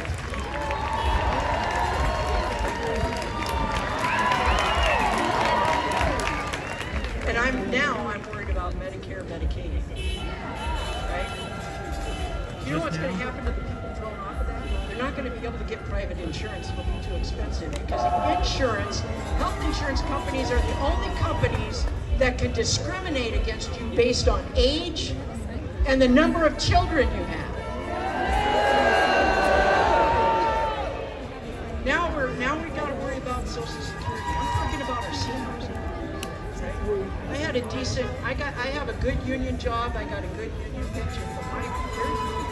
How many people out here are worried about Medicare, Medicaid? And if you're younger, how many of your parents are on it?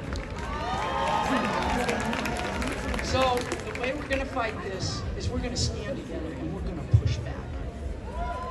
We need the unions. We need the vets. We need our community leaders. We need our politicians. But what's the biggest element in there? You!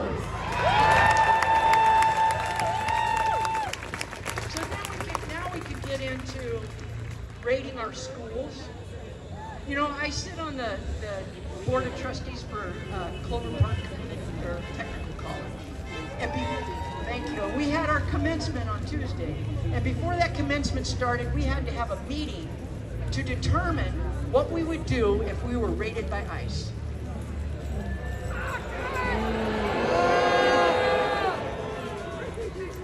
So let me just put this in perspective. There were 750 students there, and President Trump, and I say that loosely, would actually destroy what they worked for years to achieve, to meet his selfish goal.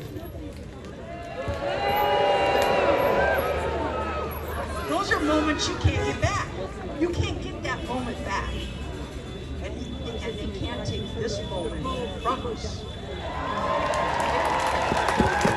So there's one more thing, because we got a lot of great speakers, and I am just overwhelmed to be here. 3,500 people. I mean, you should see the view from up here. It is freaking awesome. I want to thank each and every one of you for coming here. I want to thank each and every one of you for defending my rights. I want to thank each and every one of you who are going to vote in the next election, right? We got to take back the House. And we got to take back the Senate. And we need to make a commitment to the people that we elect. Democrat or Republican, I don't care. You do your job, or we'll vote you out. So one last thing. When we fight, we win. Ready? When we fight, we win. When we fight, we win. When we fight, we win. Yeah!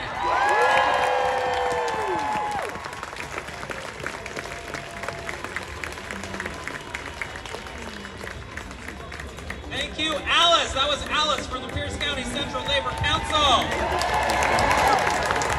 We are going to fight and we are going to win. Next, we are bringing up someone from the Washington State Building and Construction Trades Council. I am so impressed with the amount of folks we have from different organizations here today. It is such an incredible group of people who are speaking to us, so I am so grateful for the organizers of this. Please help me welcome. They're an advocate for fair labor practices and workforce development in construction trades. It is Heather Kurtenbach.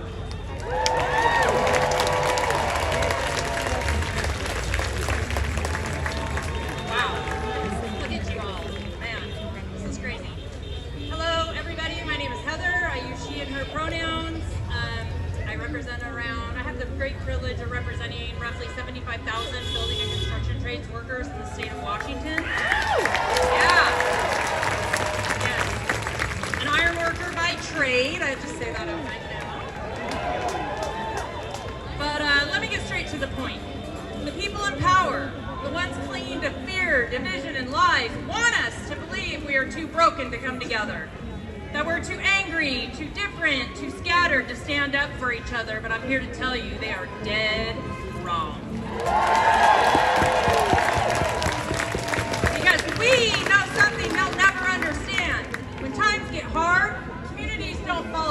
We show up. We organize. We build. Man, you guys are inspiring the hell out of me right now. I'm telling you. Now let's be real. The Trump administration, they didn't invent division, but they sure as hell have poured gasoline on it. They're pushing policies that punish the poor and reward the powerful. They're demonizing immigrants, attacking workers, rolling back rights, and trying to sell hatred as patriotism. Yeah, but here's the thing. This country doesn't belong to billionaires and bullies. Tacoma doesn't belong to billionaires and bullies. Right? It belongs to us. It belongs to you. We build the bridges. We lay the bricks. We teach the kids. We heal the sick. We stock the shelves and clean the floors. We fix the roads. We fight the fires, and we fight for each other. So no. We're not waiting for someone to save us. We're done. Excuse me, F word. We're waiting. We're done fucking waiting. This moment demands more than silence. It demands more than hashtags. It demands action, which is what I see right here, right now. So you may ask yourself, what can we do? What must we do? I just have some suggestions if you'll indulge me. First, organize like your future depends on it, because it does. Join a union, start a coalition, knock on doors, build networks so strong that not even the loudest hate can drown us out. Second, call out the lies. Call them out. Don't let racism, sexism, xenophobia, or corporate greed hide behind flags and sound bites. Say it plain, say it proud, and don't back down. They can't handle the truth, but they damn sure can't stop it either, right? Third, take care of each other. Times are hard right now. People are struggling. Love your neighbor. Love everybody. Everybody deserves love. And radical love is a weapon. Yes. Build food banks. Share resources. Make sure no one in your block, your school, your shop is left behind, because solidarity isn't a slogan, people. It's a way of life.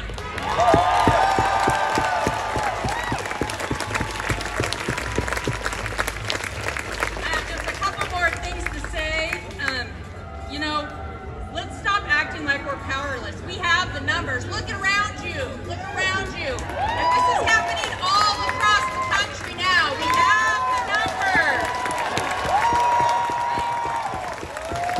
We have the heart. And when we move together, we are unstoppable. They cannot stop us.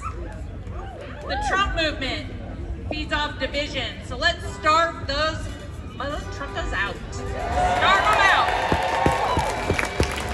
Let's build something so strong, so united, so fired up that not even their hate machine can tear it down.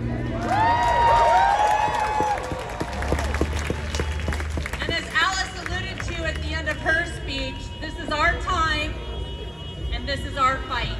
And what happens when we fight? We win! When we fight? We win!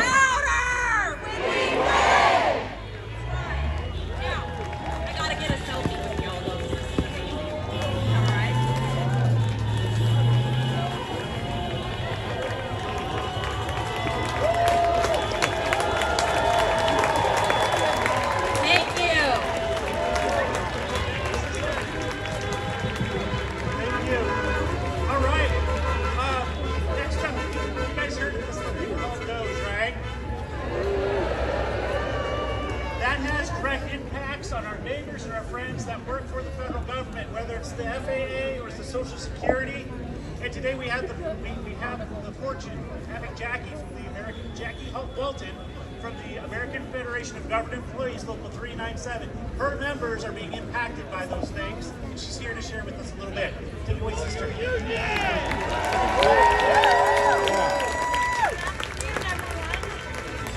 Jackie Walton from American Federation of Government Employees, Local 3937, and I'm so happy to be here with you today. Welcome, fellow Tacomans, friends and guests of Tacoma.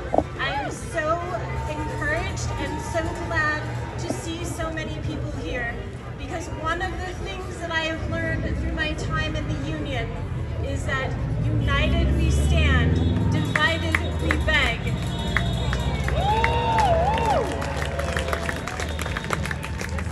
Each and every one of us can do something individually, and there's a lot of power in that, but I'm here to tell you there is so much more power in coming together as a community, coming together as Tacomans, as Washingtonians, and pushing back on the things that are happening in our community and in our country.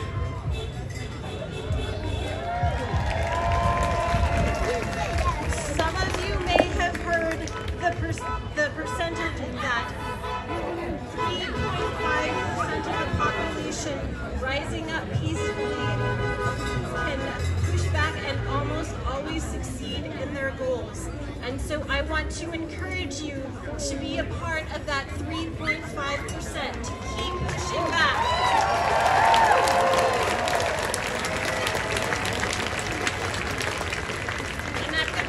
I moved to Tacoma in 1997. I've been living here for most of the time since.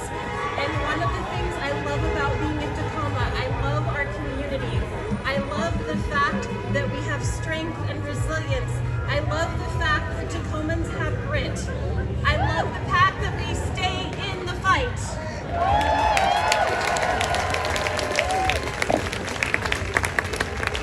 I know that many, perhaps most of you, are familiar with the World War II poem written by Martin Niemöller that was talking about his regrets, where he said first they came for the socialists, then for the trade unionists, then for the Jews, and I said nothing. So friends, fellow Tacomans, fellow Washingtonians, I want to encourage you to help me rewrite that poem. I want us to say, today, they came for trans people, and I said, I'm going to have you repeat after me, and I said, not today. Not today. Then they came for the federal employees and the federal agencies that protect and serve our nation, and I said, not on my watch. Not on my watch. And then they came for the immigrants and the people of color, and I said, oh, hell no. Oh, hell no. Friends, stand together. Remember, we have power together to look after your family, look after your neighbors, look after your friends, look after your community, because we have had multiple successes in pushing back and things are bad, but we still have the power to push back, to make a difference, to help turn the tide, and to protect our neighbors and the people around us. Thank you for your time today.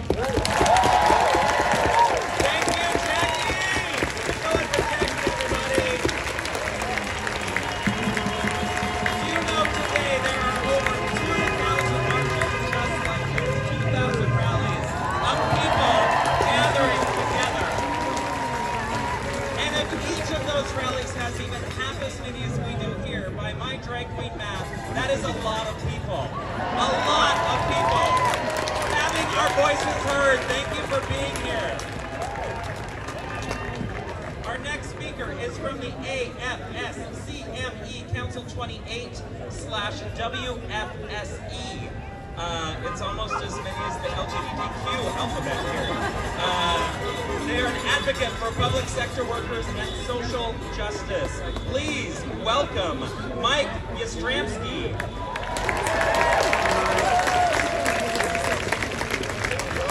Hello, Grit City. Thank you for being here. First off, Mike Yastramski, he, him. Let's give it up for some of the previous speakers. Come on.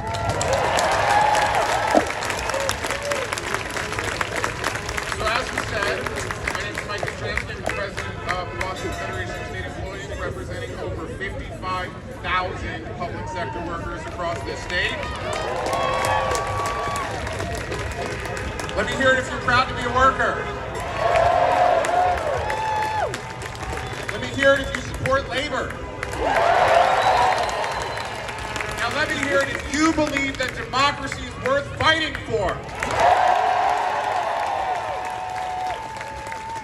That's right. We are here today because we know something. We know something deep in our bones. We know that the power belongs in the hands of the people, not in the golden toilets of a wannabe dictator. Well, let's be real, friends. We are living in dangerous times. We know what happened last night in Minnesota. We heard all across this country, people are putting in bomb threats, people are threatening folks for utilizing their constitutional rights. And what I am saying is thank you for showing up and telling them, fuck you, we won't take it.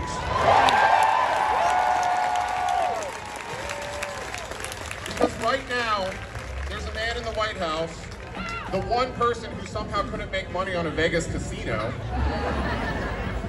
has decided that he's no longer a president, but he wants to be a king, a tyrant, an authoritarian whose billionaire bought and paid for Supreme Court has given him legal immunity for crimes against the people.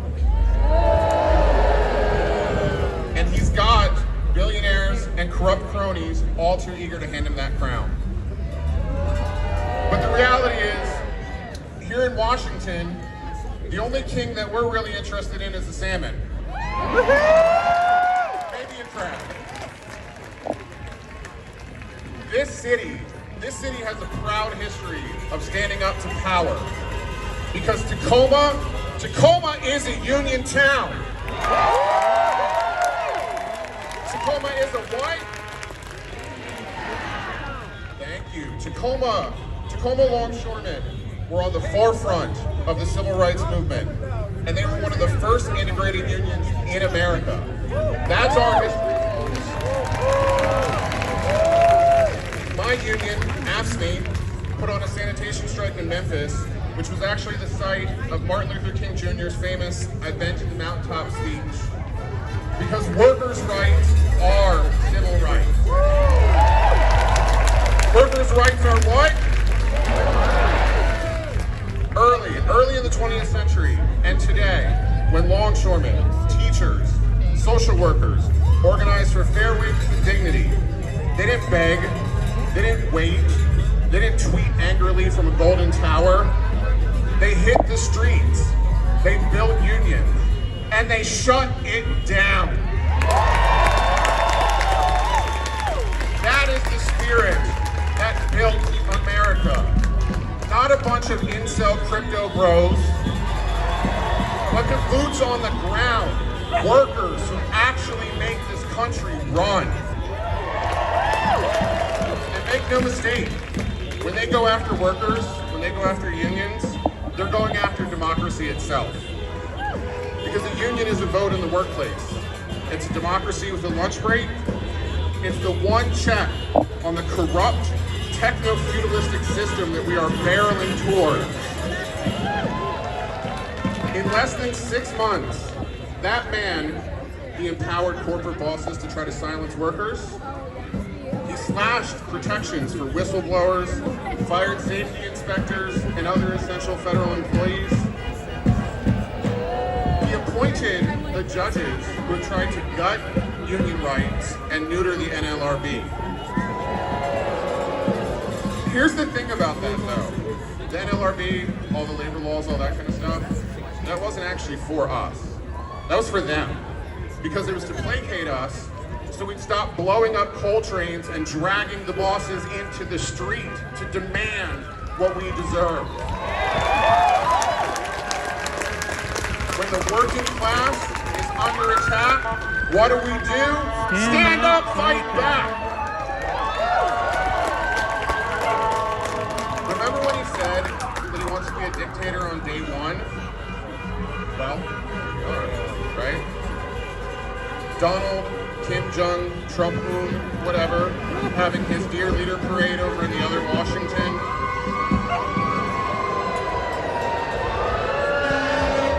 That is TikTok dictatorship.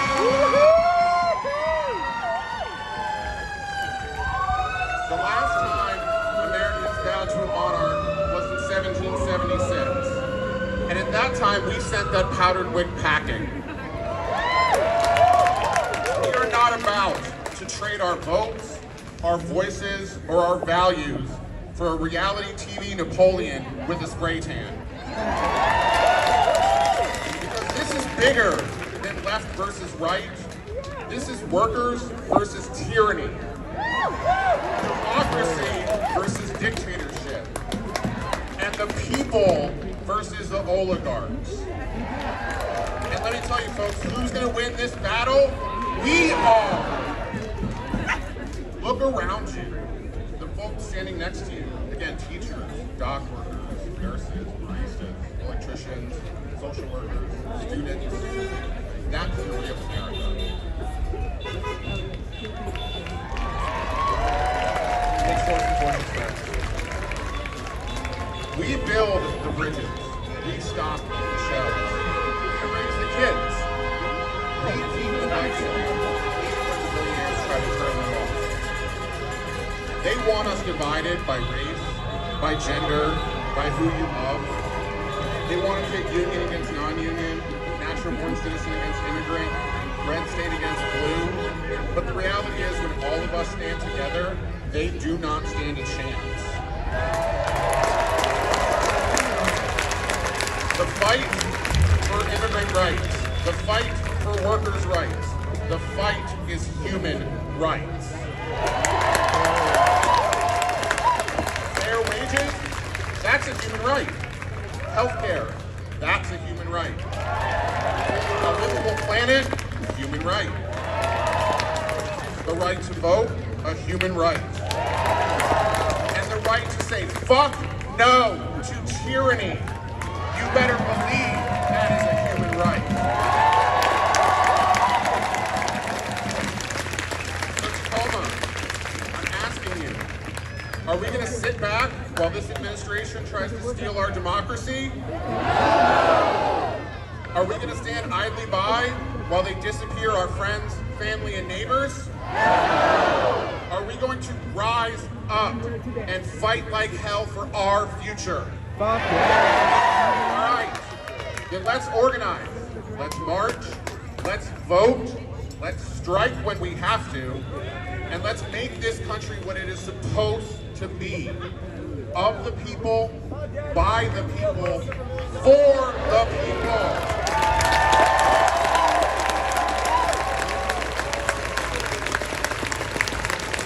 Here in Tacoma, here in Washington State, and all across this country, every union hall, every break room, every street corner, we believe in one simple idea, that the people united will never be defeated.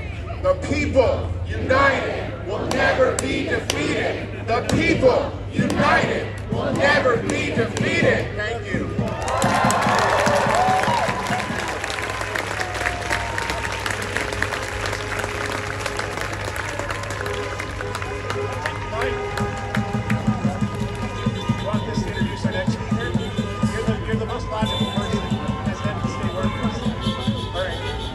All right, I get to take the mic again. Awesome. So I'm actually going to introduce our next speaker. For those that may have seen in the news, there might be a little stuff with the current governor, but our former governor, Jay Inslee, is here. My favorite former elected official in the state, a champion of environment, a champion of working together, and a champion of the people.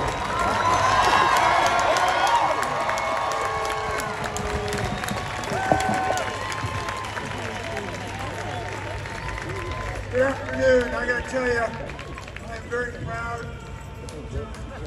The governor of the state standing tallest, standing strongest, and standing loudest against the tyranny of Donald Trump.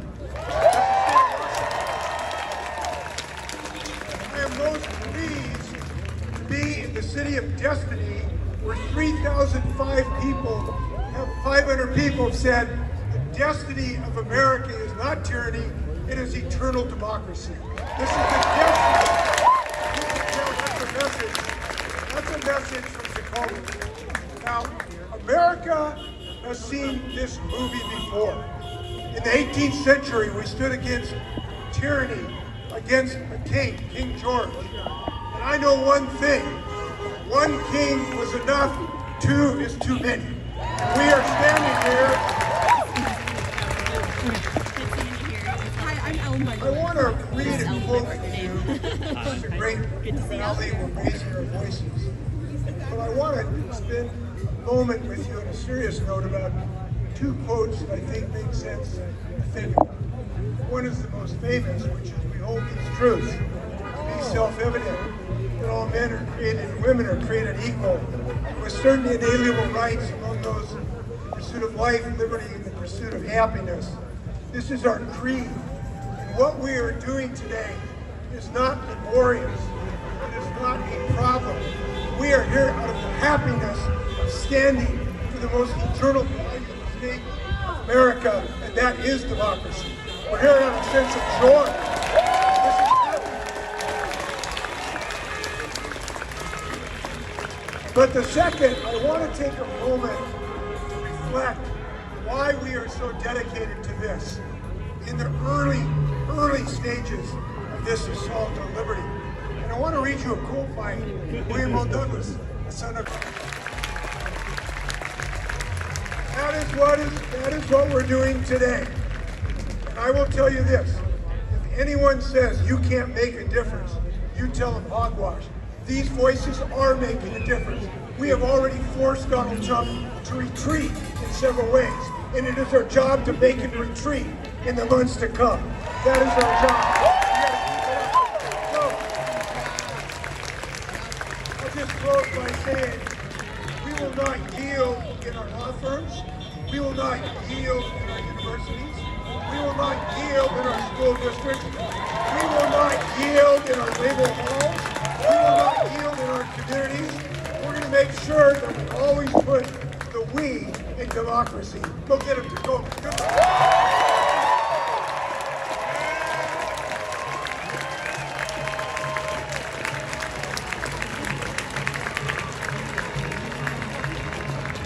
Thank you, Jay. All right, just wrapping up here. Thank you all for being here all day. This is incredible. This is incredible. I'm going to bring up Julie Andrzejewski and Barb Church from Indivisible with some action items, because it's great to get together, it's great to yell, it's great to have chants, but action is where it's at, and they're going to give you some opportunities here as well. So take it away.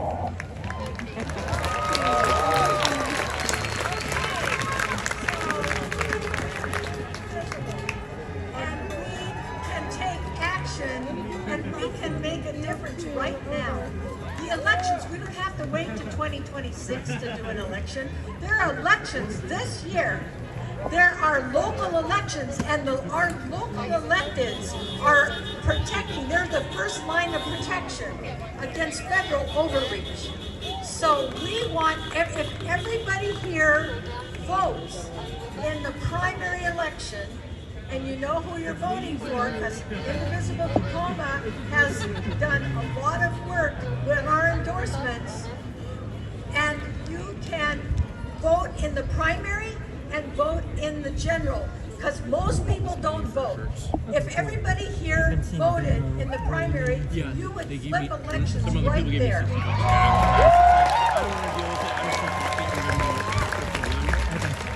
That's August 5th. That's not too far away. And you know the other thing is that Indivisible wins elections. We have a secret sauce.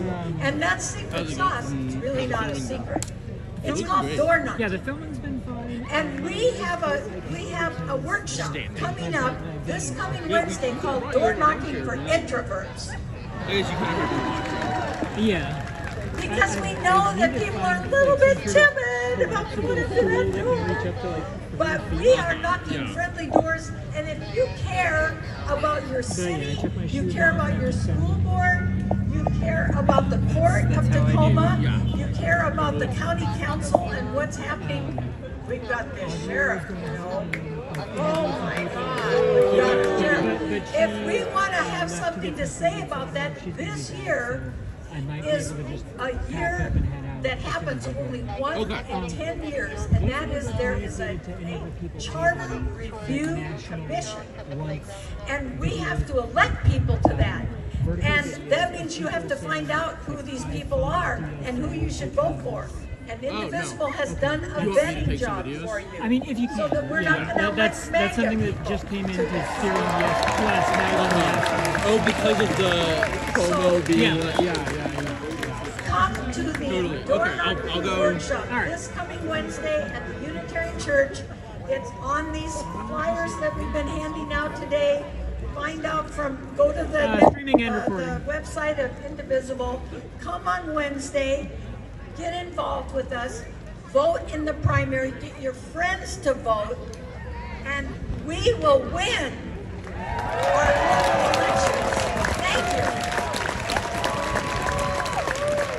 Thank you. I'm Barbara Church, the other part of Indivisible Tacoma here. Woo! All right, it's time to rise up, isn't it?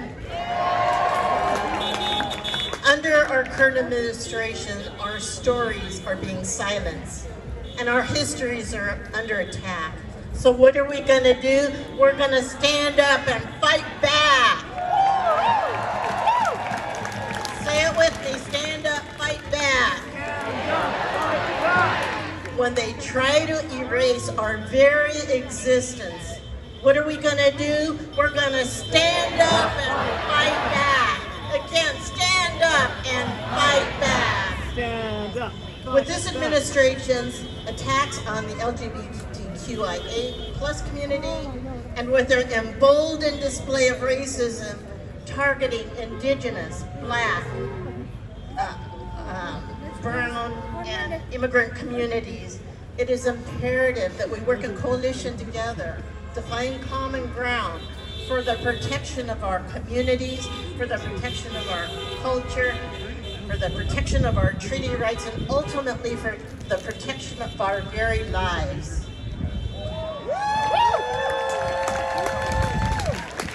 So what do we do when our justice system and our courts are under attack?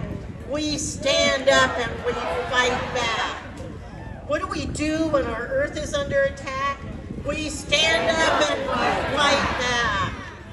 So how can you stand up? Oh, there's one more that's an important one. What do we do in our democracy? We the people are under attack. We stand up and we fight back. So, Julie told you so many ways that you could take action. Join Indivisible Tacoma, go doorbelling, make phone calls. These are progressive candidates that they're supporting. Also get connected with all of these other people, all of these other tabling events. So thank you. We are stronger together. All power to the people. Indivisible Tacoma, that was Julie and Barb. We are going to stand up and fight back. Thank you so much for staying here. We're about to wrap up. We've just got just a couple more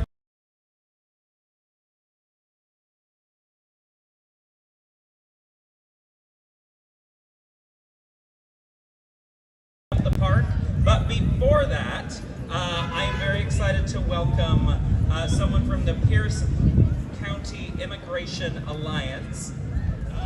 Wendy is going to speak for us, and Wendy will be followed by a performance, a song in unity between the Puyallup tribal community and the Mayan community. So please help me welcome Wendy.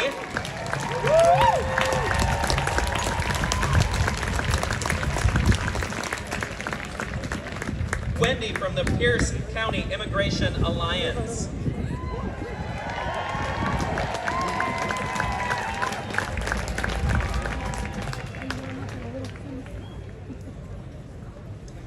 We would like to stand together today to show solidarity.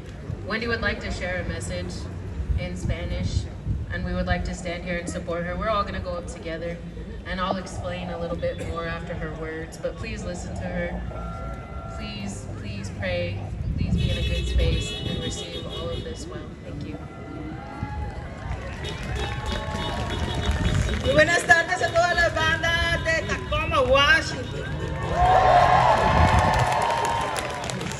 I'm gonna help translate. So she just said, good afternoon to everybody here in Tacoma. Muchas gracias por estar mostrando este ejemplo de demostración con paz, con arte, cultura y con todo su corazón. Thank you so much for being here today, showing love, compassion, and art, and just everything that you're giving. Somos parte de una organización nueva en esta área. Estamos trabajando también con migrantes y queremos agradecer también por estar mostrando su solidaridad. We are new in this area. We are working with immigrants, and we are very excited to be here and working with them. Hay muchas cosas que están pasando en este condado de Pierce. Y una de las cosas que queremos llamar la atención es que tenemos un sheriff que es pro-Trump. We are working here in this county of Pierce County, in which we have a sheriff which is pro-Trump. Tal vez mucha gente no lo sabía, pero ahora tenemos una campaña para terminar con el contrato de este sheriff con las escuelas públicas, porque no lo queremos en las escuelas públicas, fuera de las escuelas públicas de Tacoma. We are launching a campaign against this sheriff because we don't want him in our schools of Tacoma. We want him out of the schools of Tacoma. Como parte de la comunidad indígena, orgullosamente yo soy maya yucateco, y en nuestras comunidades indígenas hermanas, nosotros no tenemos fronteras. Para las comunidades indígenas no existen fronteras. Tenemos más de 500 años de resistencia y estamos aquí con ustedes en resistencia en estos momentos para demostrarles a ese sistema que no le vamos a permitir romper la humanidad del pueblo de los Estados Unidos.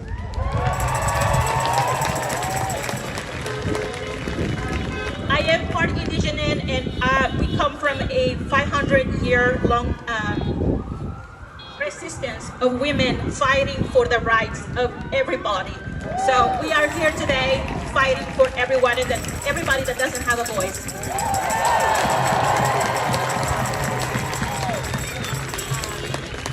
Desde lo más profundo de nuestros corazones, con nuestros hermanos de comunidades indígenas, que tenemos raíces en nuestra madre tierra, queremos agradecerles toda su lucha y por estar aquí mostrando solidaridad con todos nuestros hermanos.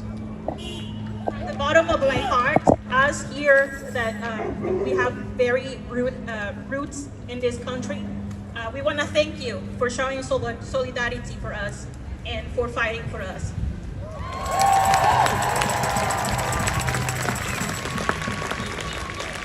El corazón del pueblo de los Estados Unidos está en este momento aquí y queremos compartir con una canción que va a ser dirigida por nuestros compañeros de los pueblos indígenas de este país, porque las raíces de este país también son indígenas, pero tenemos como humanidad que luchar juntos.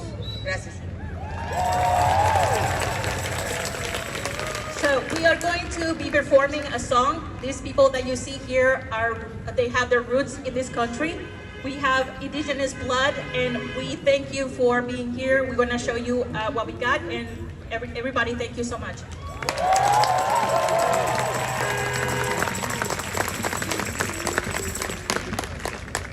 So in closing, this song that we're gonna sing is a very, very intentional song.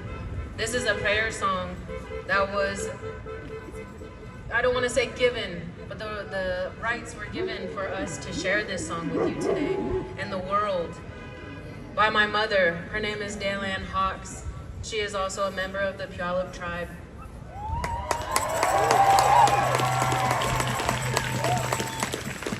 But my mother was also an advocate for immigrants before I was born.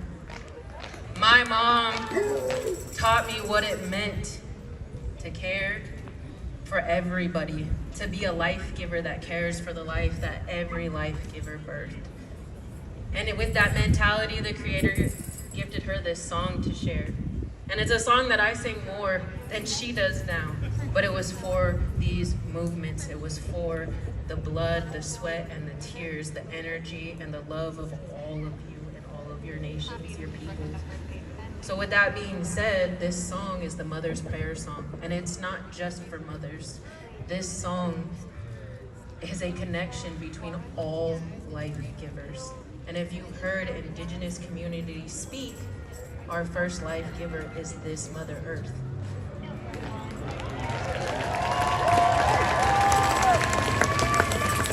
So this song is gonna include all of us. You don't need to know it, but you need to have the heart, the mind, that warrior spirit I talked about earlier.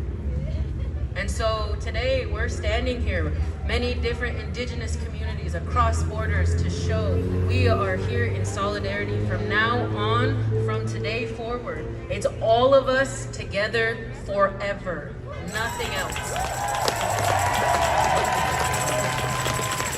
So when you hear this song, anytime, whether you see it on social media, us praying, pray with us.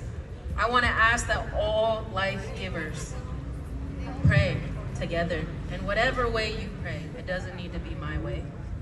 But put that prayer in your heart. Put it in the vibration of all your energy. Put it into this ground with our ancestors. And you men, anybody who doesn't identify as a life giver, you stand up with us. And I'm gonna ask that you support, you lift up the prayers of all life givers. Because coming from a matriarchal community, we know that it starts with the women. That the women, they hold the heart, they hold the mind that we need. And not everyone is perfect and not everyone is balanced the way they need to be, but this is where it starts. So if you can, if you're up here, if you're still here, you want to be involved in this prayer, please stand. Please pray in whatever way you can. And any of the speakers who were here before us, it's important that we all stand in solidarity. So if you would like to stand here with us, if you're on the stage, if you're on the lawn, at the park, wherever you are, stand in prayer. Stand in solidarity. And make that prayer that from now on today, it's all of us together forever.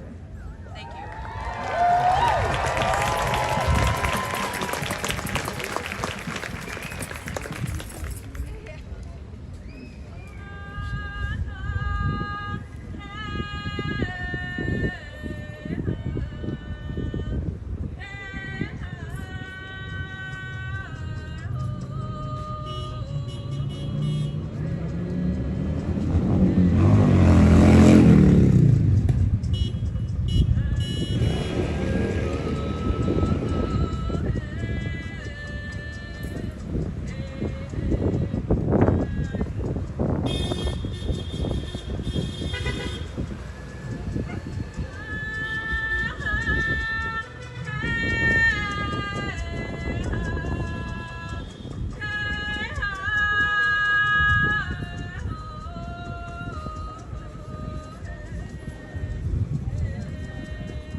other side so that they are connected with us and they are with us in this ceremony.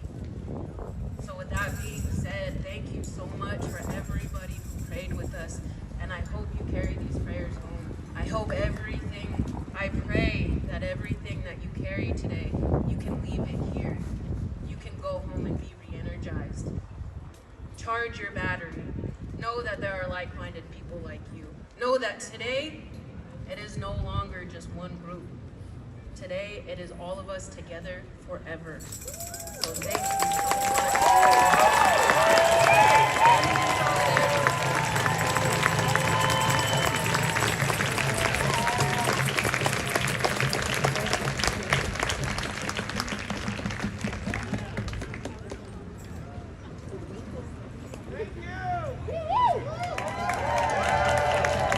Thank you, Tacoma. We love you.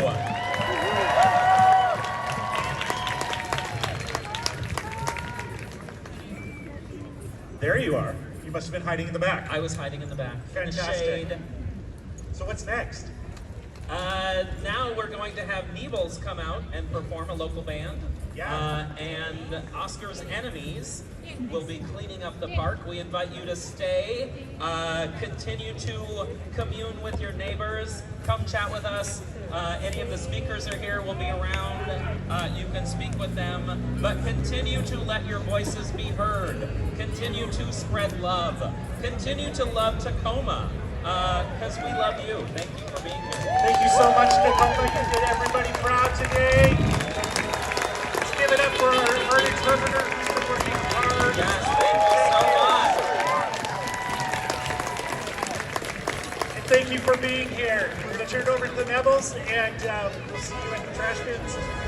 Thank you.